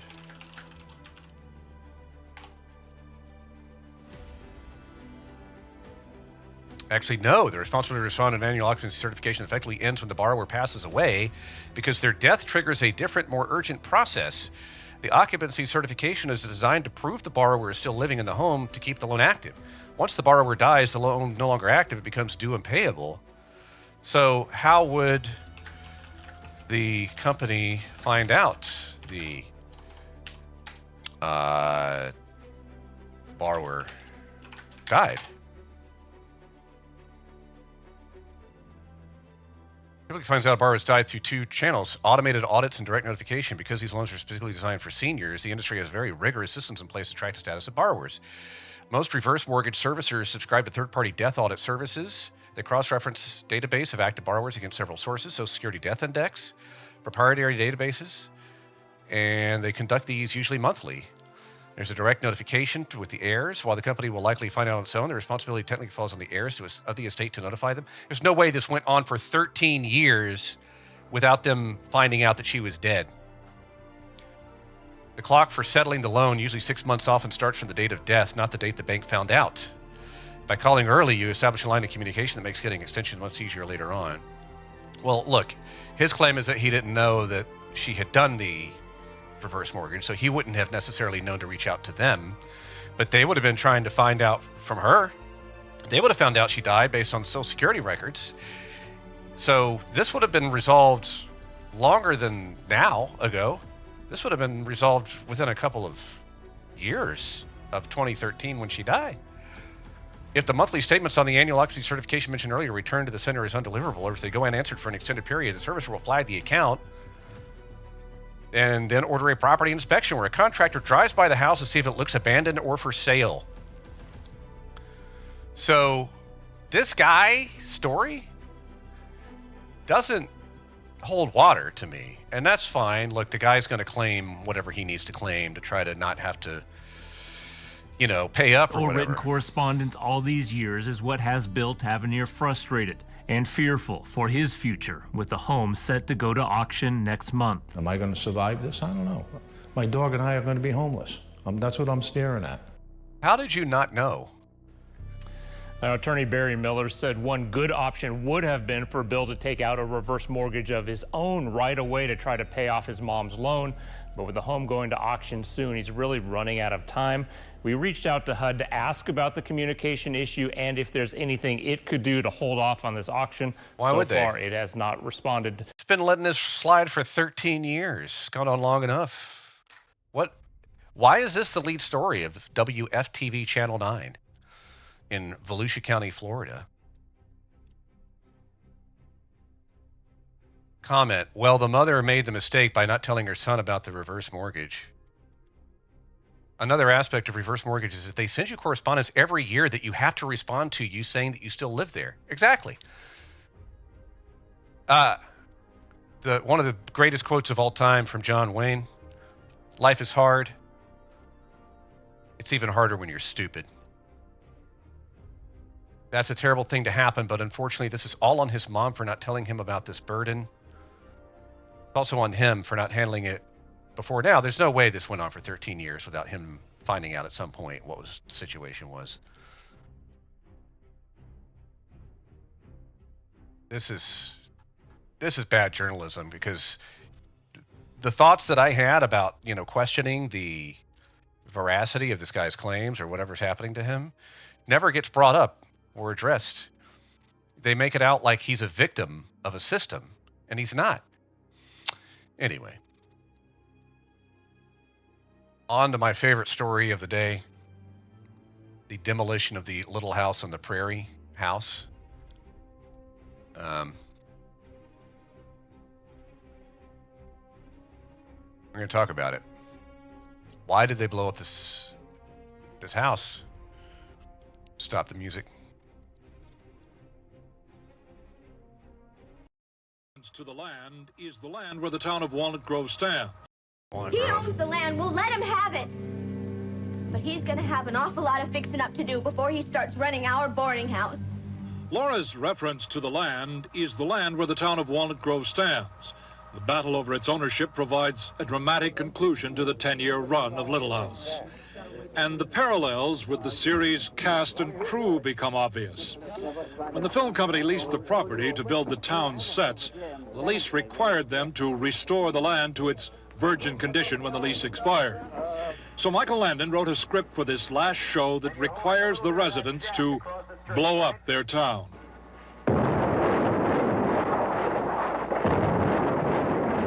By the way, I want to say that while I wasn't a fan of Little House on the Prairie, I was a fan of Michael Landon. He left this earth too soon. I just wasn't a fan of this particular show. Not reflection on him in any way. I liked Highway to Heaven. That's another one of his shows. Very wholesome, but, of that kind of show, it's all right. Anyway. The land is the land where the town of Walnut Grove stands.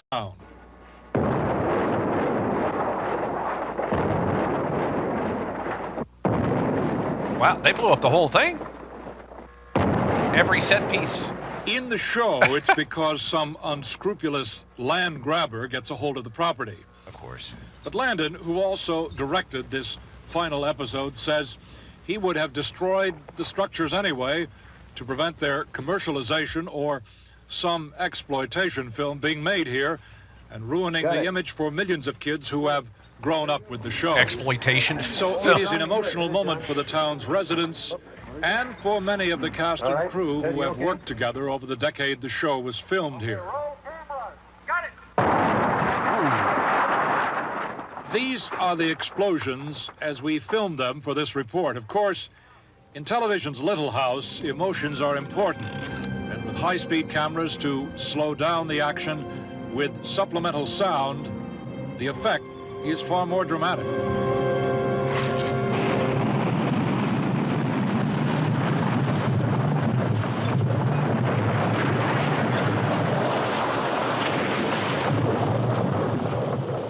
I just sort of stood there and stared at it. It didn't really, it's so strange. It's kind of uncomfortable and kind of scary at the same time, because now we really have to walk away. I guess you take advantage of what you have.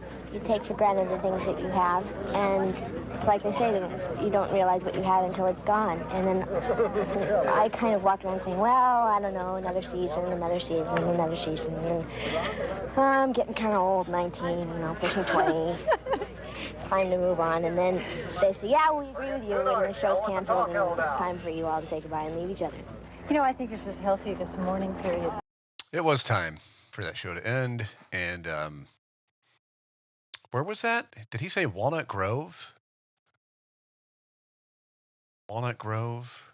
Let's take this map back over to our neck of the woods. Walnut Grove, California? Where was that? Where did Little House on the Prairie take place? Walnut Grove, California. There is a Walnut Grove, California. Is this it? It looks like, this kind of looks like,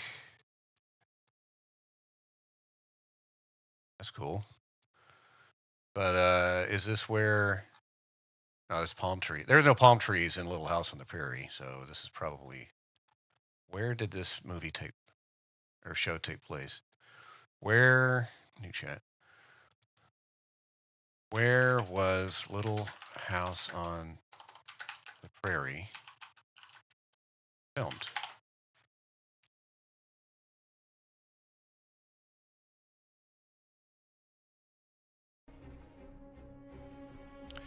Walnut Grove, Minnesota. Oh, that's where it was set. Almost entirely filmed in California, which is what I figured. That's why I looked it up, and Arizona. The lush mountainous backdrop seen in the series are a bit of a giveaway that the production wasn't actually on the flat Midwestern prairie. Yeah, no S. Simi Valley, California, the Big Sky Movie Ranch, with the main home of the show. That's where everything was. The 7,000-acre ranch provided the rolling hills used for the Ingalls homestead, the town of Walnut Grove. Full set was built here, including the church school and Olson's Mercantile. The famous scene of the girls running down the hill in the opening credits was filmed here as well. They also shot interiors at Paramount and MGM Studios and some Tucson, Arizona, larger city scenes. So, Simi Valley, how about Big Sky Ranch? This is where they shot. Oh, there's even, maybe they built this after they blew up the house. Maybe they realized they still need something on the property. I guess this is just all used for movies now. You could make a really creepy Texas Chainsaw Massacre here.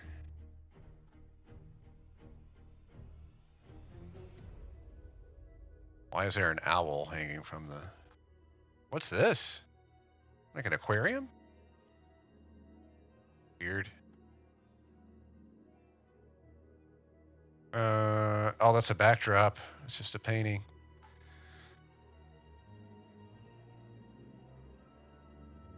That looks like Jason Voorhees' cabin. Break through this window. Anyway, we've only got about 45 minutes left in the stream. Maybe an hour. And I would like to get into a little bit of some gaming before I have to take off and run some errands on the rest of this Saturday, which we're finally starting to get some little bit of sun breaking through the clouds out there, but still overcast here in the Carolinas. LA on a Saturday morning, still, like, this is 3 hours behind, so it's 12:16 here in the east. It means it's 9:16 a.m. Saturday in LA. And look, there's already, like, this is always terrible. I guess they say there's some road work here, but trying to get through this, they call this the Sherman Oaks interchange, the 405 and the 101. It's always brutal right there. The Hollywood freeway is always slow from like Melrose or Santa Monica Boulevard into downtown. And then this must be due to something, 57 South. I don't know why that's backed up at Villa Verde. But if I remember correctly, that's right where Raging Waters is, the water park mentioned by Bill and Ted, right? Don't they talk about Raging Waters at some point? Or am I just thinking because it's San Dimas? Raging Waters, there it is. I went there for my birthday in like 2009 or 10 or something. Is I. Actually, I had a lot of fun that day. Anyway, traffic backups almost all the time and somewhere in the LA area. Here's us, but whatever. We're going to play. Let's go get into a little bit of Black Flag, actually. Because why not? I thought I might start streaming till I find my groove in alphabetical order based on my Steam library. And I've got several games that start with the letter A, but I think probably the most well-known one and widely known one is AC Black Flag. In fact, this spawned a whole nother game called Skull and Bones by the same publisher, Ubisoft, however you pronounce that. Oh dear, do I have to really? Oh my goodness. Well, why? I don't understand this. I'm not sure what my password is anymore. So,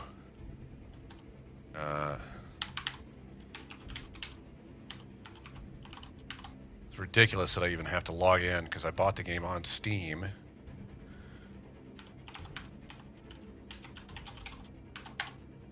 There it is.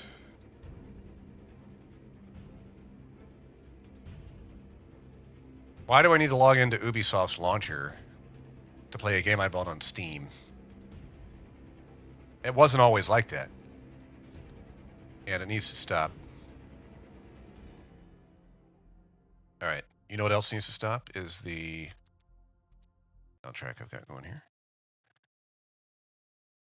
I don't know why. Second. There we go.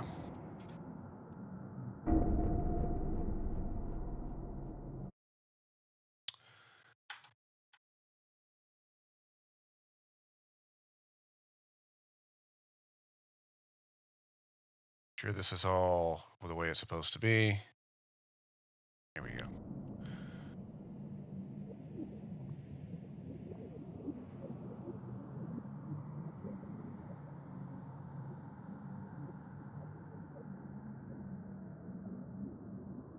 Why is this taking so long? Okay. Single player, 2026.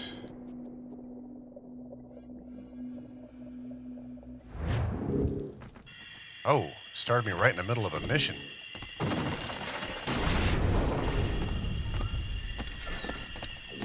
Which, I don't know if I'm going to be able to do this, guys. I didn't realize I was right in the middle of a mission when I started. Do something!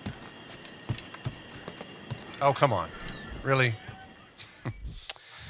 Alright. I may have to abandon Assassin's Creed.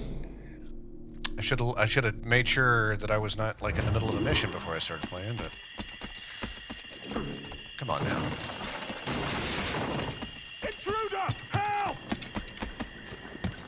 What's going on? I feel like it should be a little faster.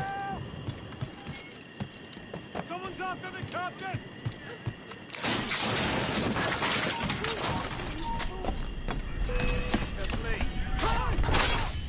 Ow! Oh, I lost him again. Yeah, this is not working out too well for me. I don't know. I should have skipped those guys, but I should probably not even be playing this game, considering I don't even know where the heck I am. It's been months since I've loaded it. I thought that I was just going to be like at open sea. I must have quit this game in frustration. Which tracks, because I'm about to quit this game in frustration again. You know, one of the problems was always this aspect of the game, trying to run after, like why can't I keep up with him?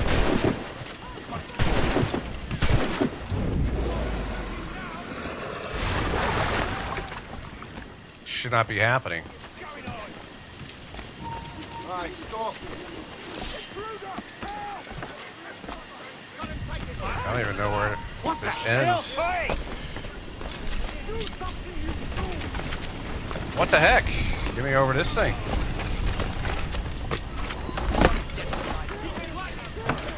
I feel like I'm gonna lose the guy.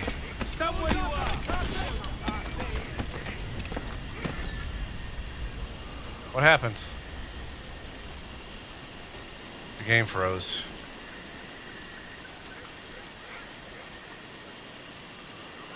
I don't even know what this is.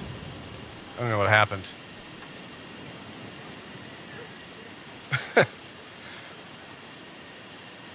Unbelievable. Alt F4, nothing.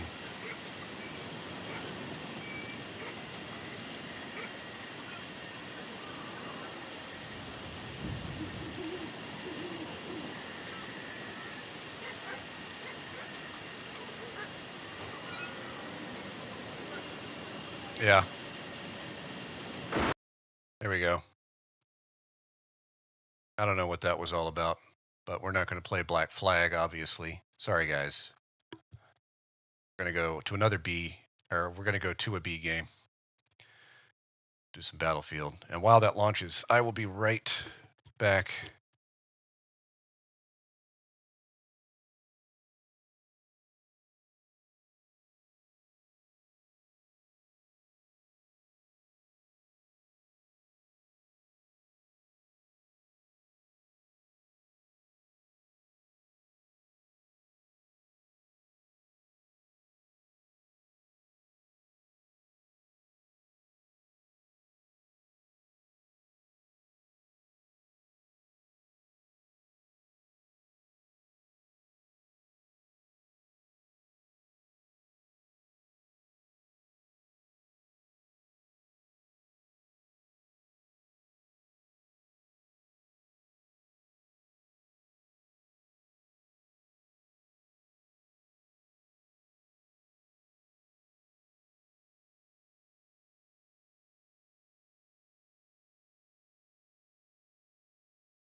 I'll get Black Flag to a place where I can actually play and have fun showing you guys.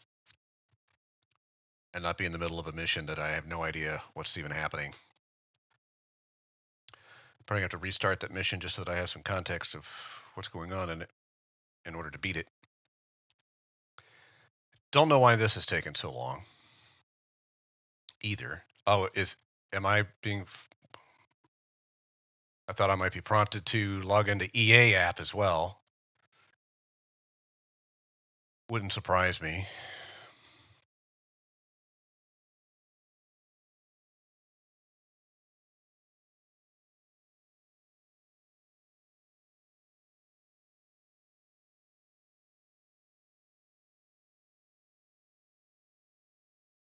What is going on with these games?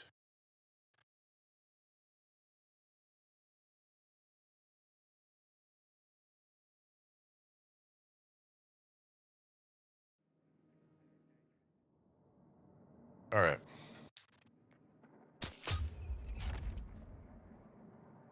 Boy.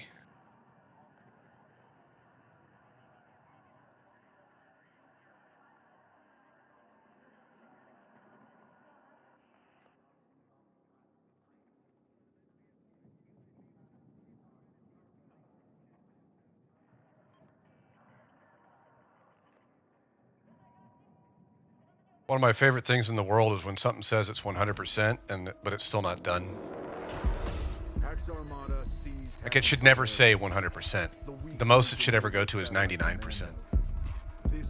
The 100% should be the fact that it's done. What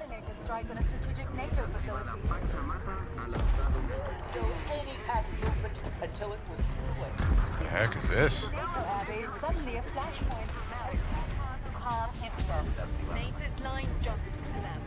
Alright, we're skipping this. Dismiss. We're just going to play some old-fashioned Conquest.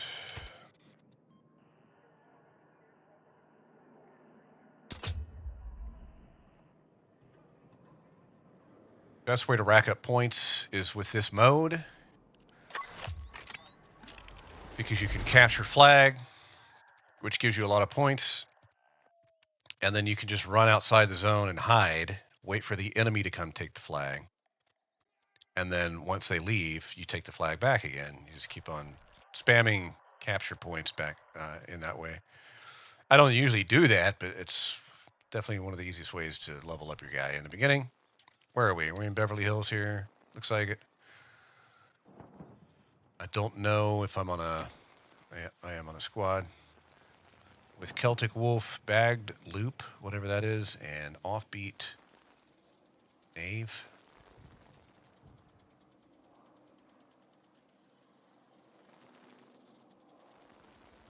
You hear that sprinkler? It's making us wet. Look at that. It's spraying water on us.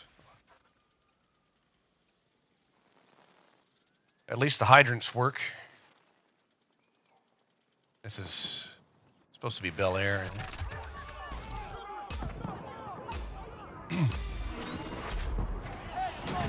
Oh, what the heck?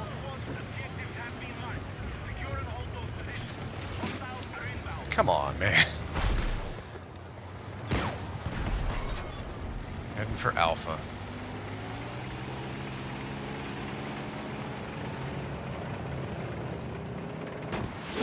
Whoa! What the heck?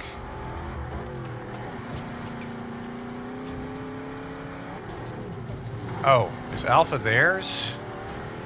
It is.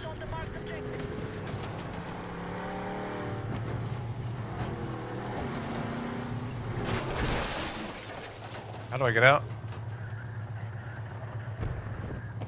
There we go. Crap. Ooh, ooh, ooh. Okay, once they take Alpha.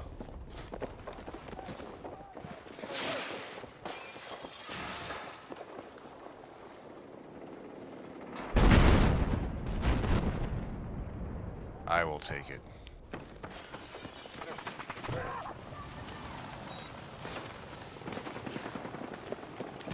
Oh!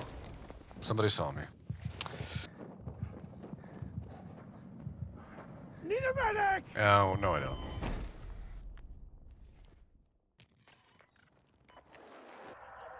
Alright.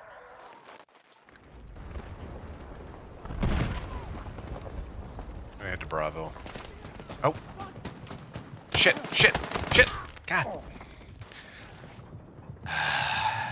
And another tank. Why did it spawn me right there, I wonder? Right next to enemies. They're taking Delta. I feel like our team isn't doing a good job.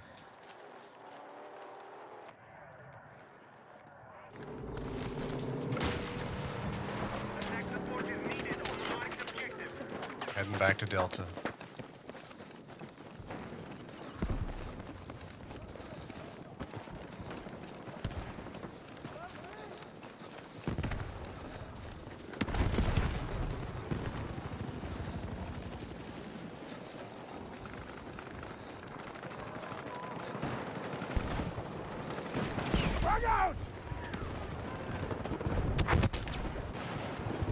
Got somebody's equipment. Oh! It's been a while since I played this game too, so I'm gonna be a little Alright.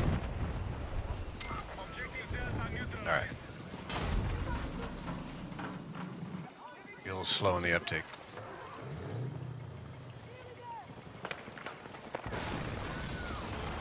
Well, that's interesting. Where'd that come from?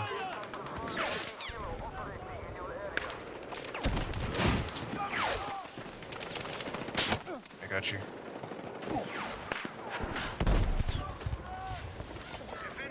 Oh! How did you see me?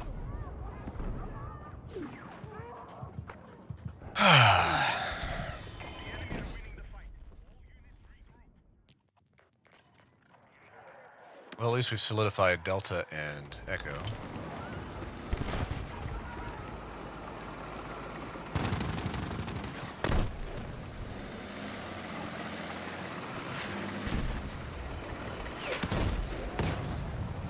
One of my strategies Ow! What the?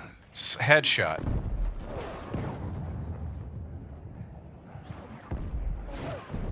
With an SV-98 sniper rifle.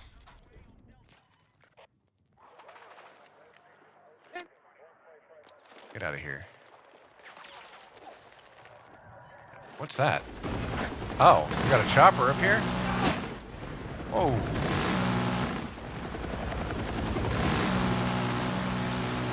I can't gun if you don't.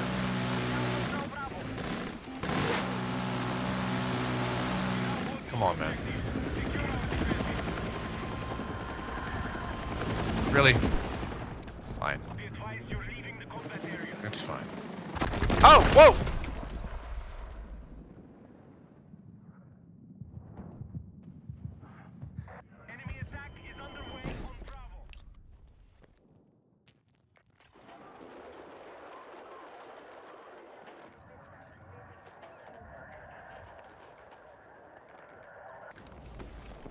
Come on, man. Let's go Alpha. What the? Come on, man. Everywhere I go. Can I get out of this yard?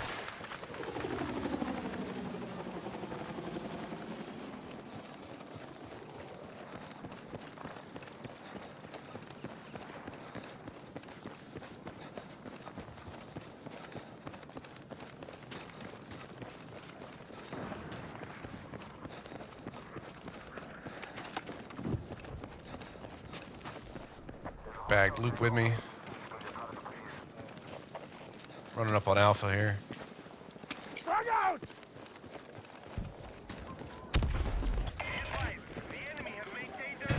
Taking Charlie. I mean, Alpha.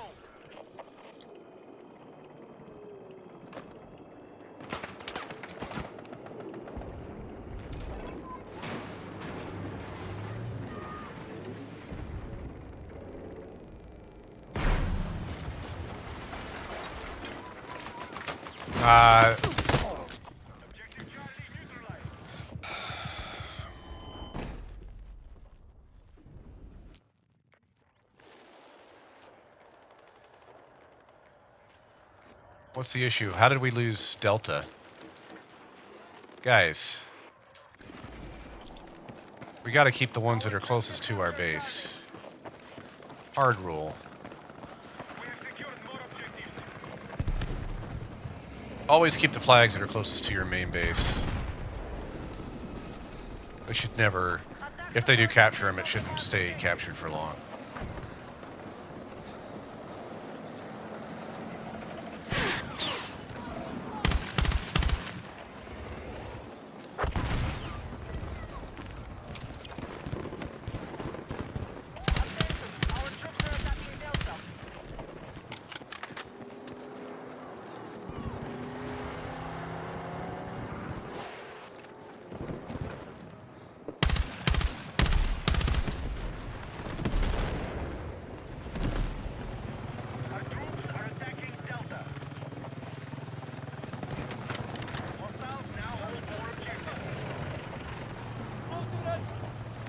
Delta.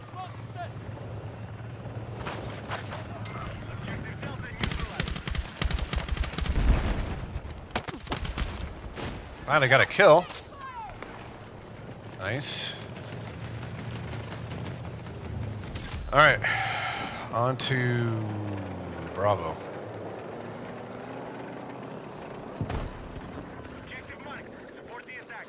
I need to hit up Bag Loop since he's on my squad. Little firefight going up over there.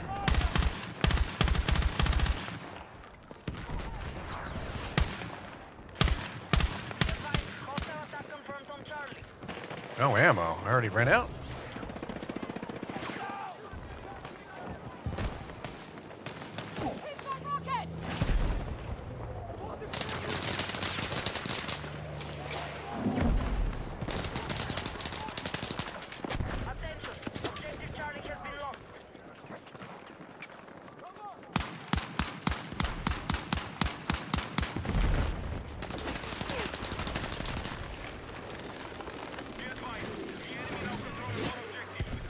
Oh!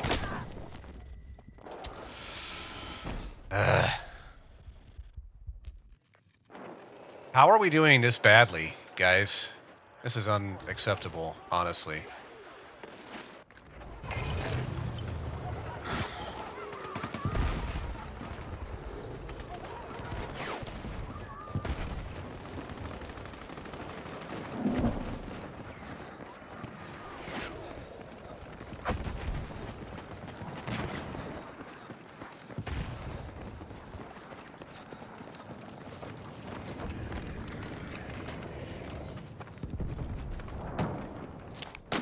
Shit, I made it that button. Where's my... Don't I have a,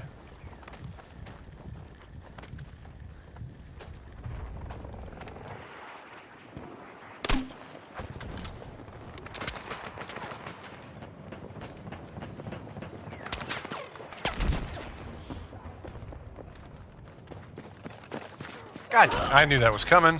I heard the footsteps.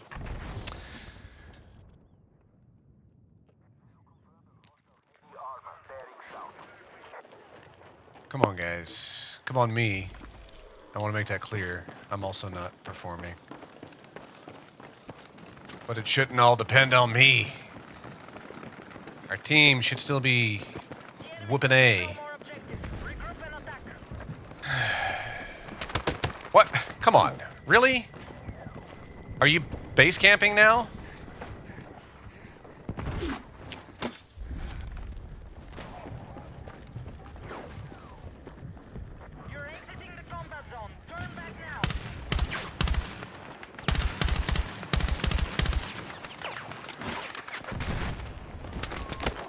Seriously?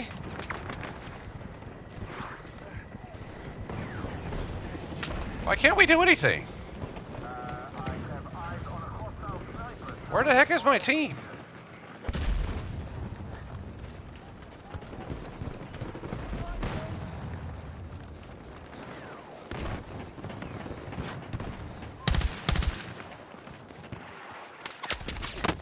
Tank.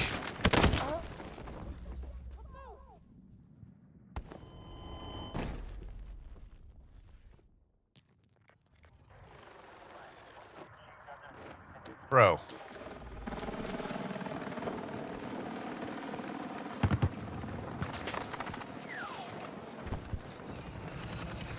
Stop trying to take Charlie, guys.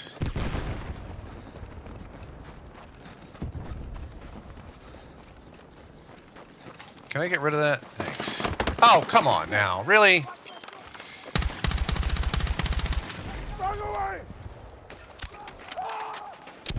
Nice. Oh, holy. That was awesome. Oh!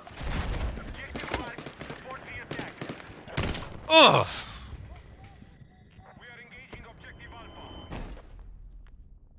Part of the issue here, too, is I'm not really on a squad that I'm communicating with, so...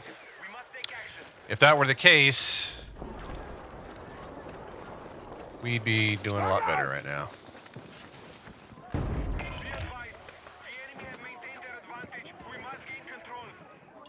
We're taking Bravo, running in, get the points. Give me them points.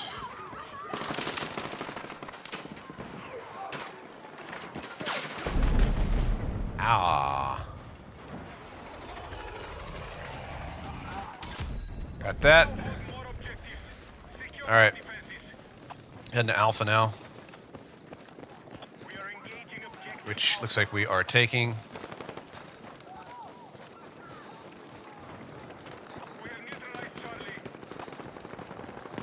Ow! Ow! Ow! Ow! Ow!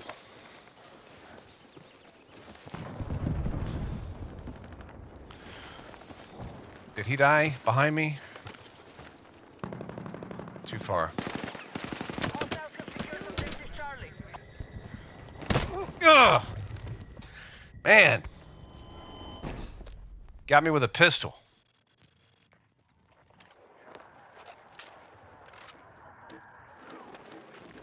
Come on.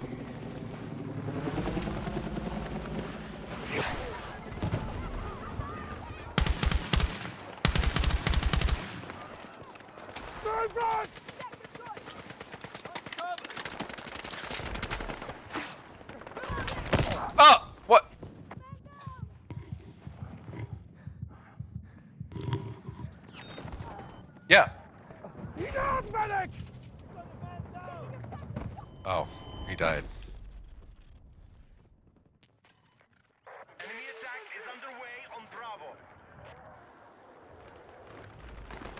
They're attacking Bravo. Great. Why can't I climb that wall? You gotta be kidding me, right? I can't climb that? What kind of soldier am I? I can't climb a wall that's that high. I feel like Battlefield 2042, you could totally have climbed a wall that tall.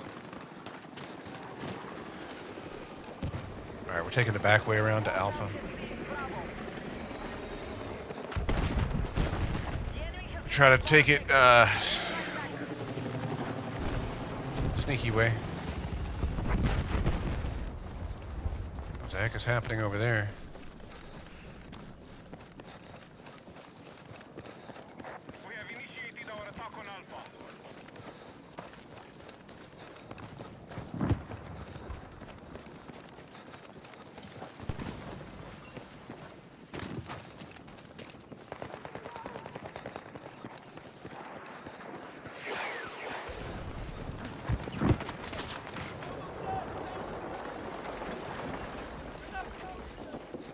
Please get in the zone. Thanks. Oh, shit. Shit!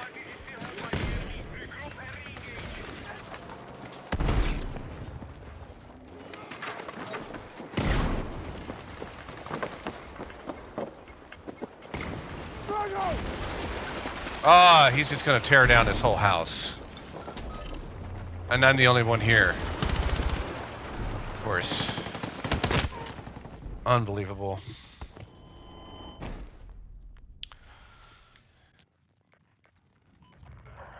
We are losing so bad right now.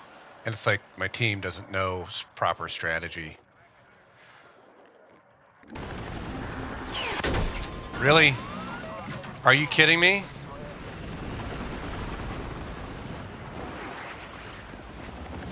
Why is C not ours?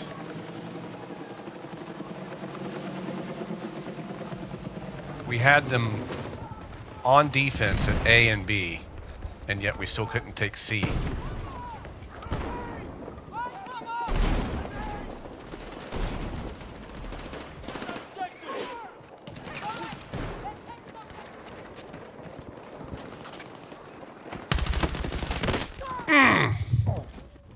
Well, I destroyed his arm. About it.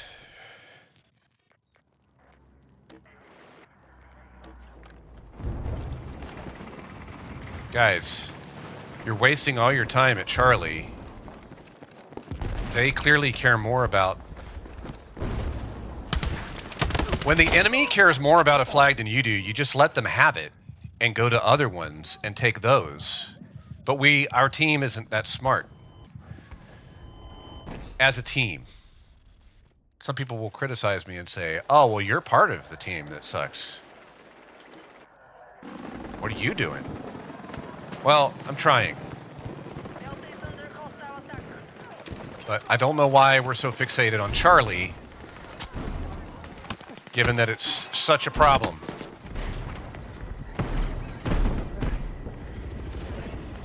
Alright, I'm in the zone. We're taking it. We can still win this match, but it will be extremely difficult. Doable.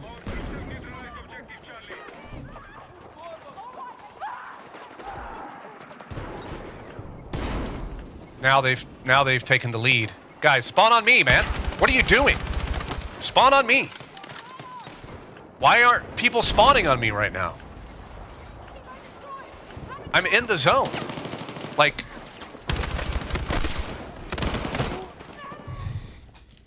I was all alone there. Unbelievable. All right, we got an alpha finally. I'm gonna spawn there as soon as we have it. Nope. Couldn't quite get it.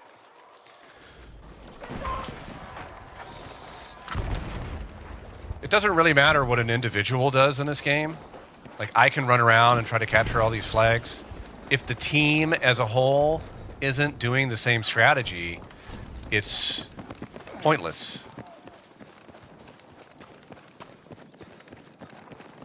Like, I'm heading to Bravo right now because there's nothing happening over here. Why did my gun stop shooting? That's what I'd like to know. I hit the trigger and held it down and it just did a 3 burst. Pretty sure I'm not set to 3 burst.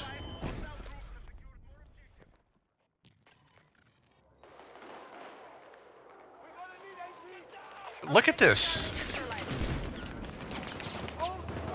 Guys. Why are we so obsessed with C? Take A and B to keep them pressed out.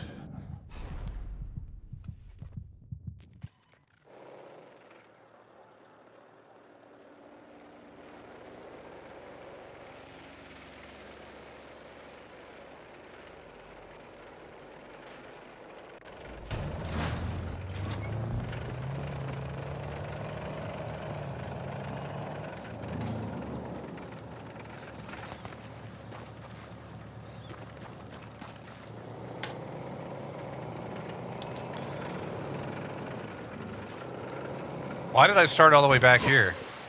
Alright, I'm redeploying. This is dumb. I made the mistake of spawning on another player on my team who's way back at our base. Why are you way back at our base? How does that help us? What are you guys even doing? I don't understand. Oh, look, I'm back at Charlie because for some reason we think we have to have this flag. Stupid.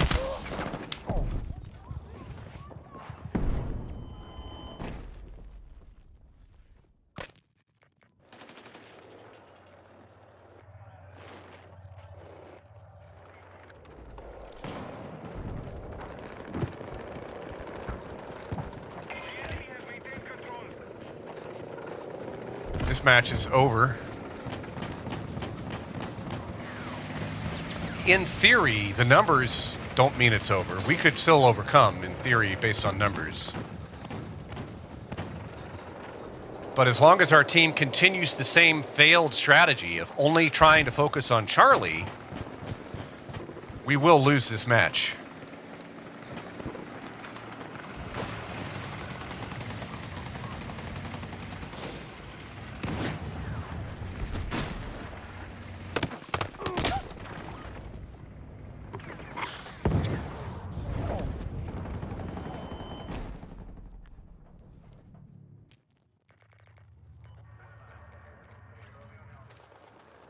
I'm on the wrong squad. That's the problem. Squad. Let's see if it's these guys. It's not them. They're also wrong. No, not the chopper. What? I didn't spawn in the chopper. What the heck just happened? That's not what I chose. Unbelievable. I was trying to spawn on the guys at the flag that I was highlighting over here, and I spawned in the chopper instead for some reason. Come on, man.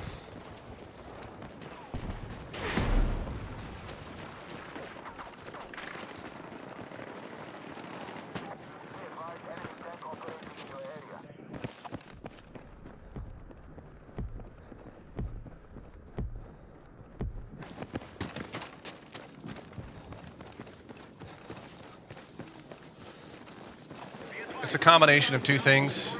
The other team is actually a good team. I don't want to sell that or whatever. Downplay that. They are a good team. They are working cohesively as a team.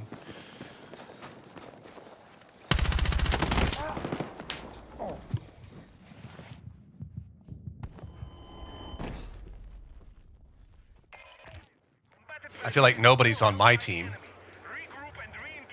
My team is, let's try to take these bases that nobody's focused on. Nobody's on my team. Since if that's my team, nobody's on it. Look at this. Nobody is here at Bravo, and yet my team... Now I've got people here.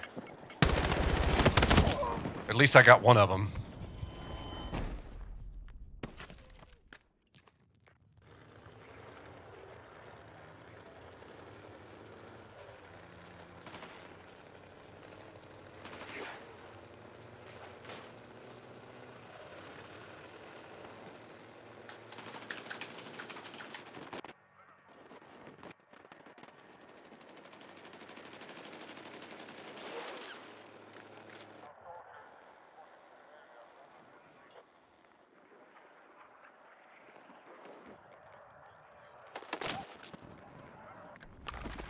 Targeting Charlie. Attention, objective marked. Support the attack. Enemies are attacking Delta. The team that wins is the team that controls most flags. Us focusing entirely on C fails that.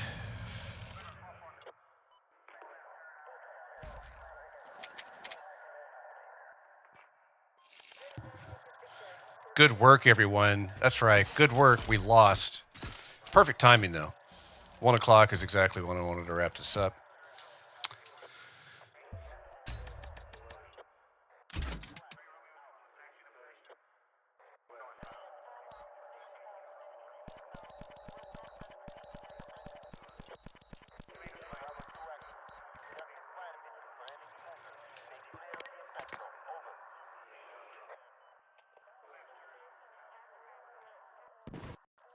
Oh.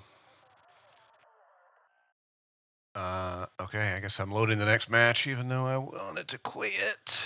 Columbia Heights. Oh, this must be New York. I'm out. I'm on a team that does not know how to strategize. That's all right.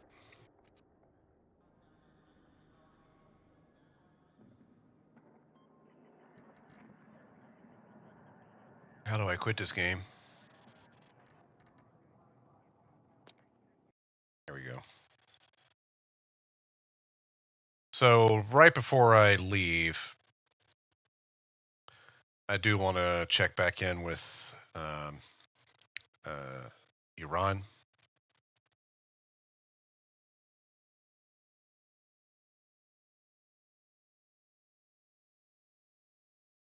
Something might be happening over there.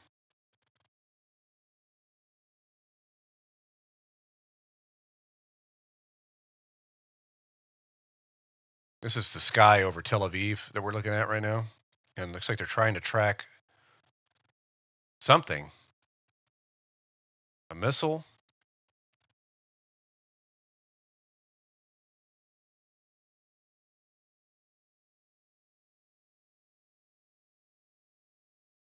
Something falling out of the sky. Lost it. Lost it behind all the smoke.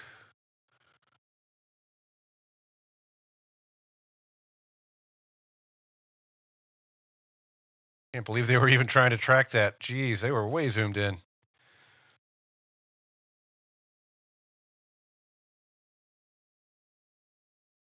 Almost sunset there, or I guess it is sunset there. There's the moon.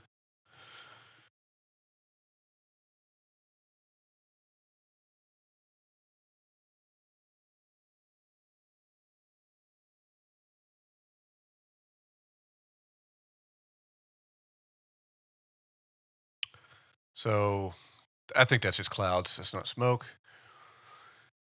Real quick, we're also going to check in one last time with the Oversight YouTube channel. Have they posted the depositions? Nope, the latest one's still the Les Wexner. Let's check in on my YouTube feed. Maybe it's somewhere else. Iranian foreign minister reacts to U.S.-Israeli strikes in Iran.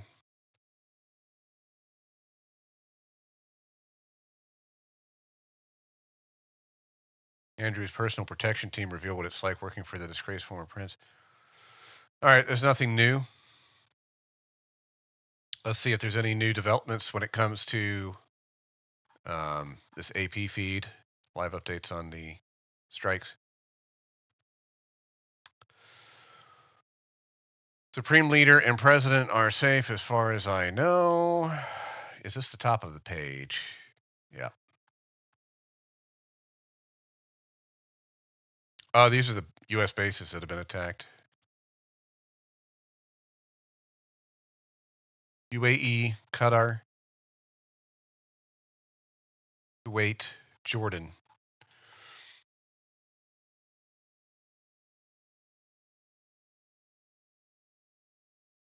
Yeah, there's nothing new. I do want to check one more time also with the volcano.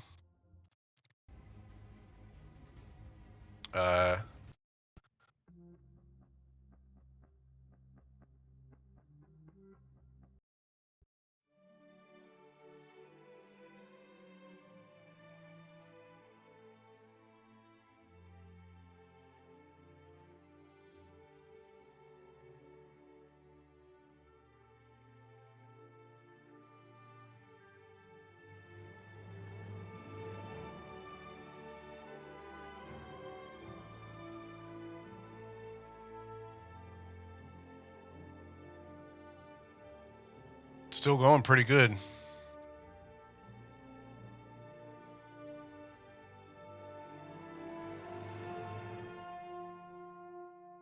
I wish they would zoom in a little bit.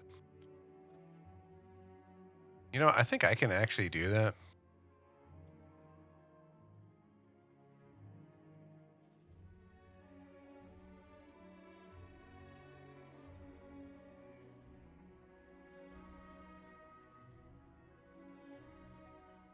I think they may have contained some of that. Well, it's lava flow. I guess you don't contain lava flow. Right? Too big of a force of nature. But anyway. We get this back to the usual normal size.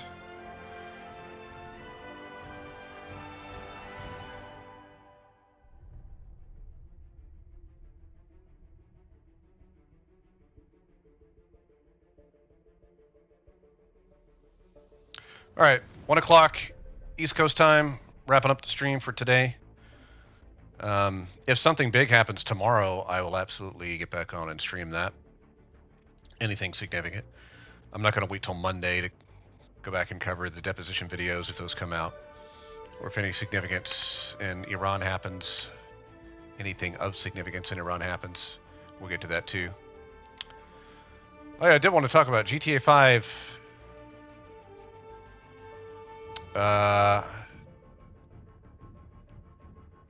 They said it's free.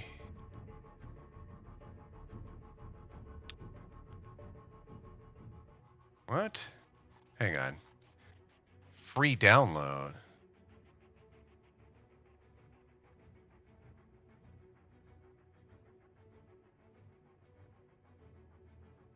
This is an article about making money.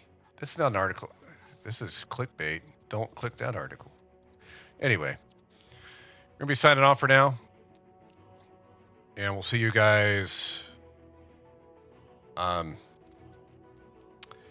Monday or when news breaks.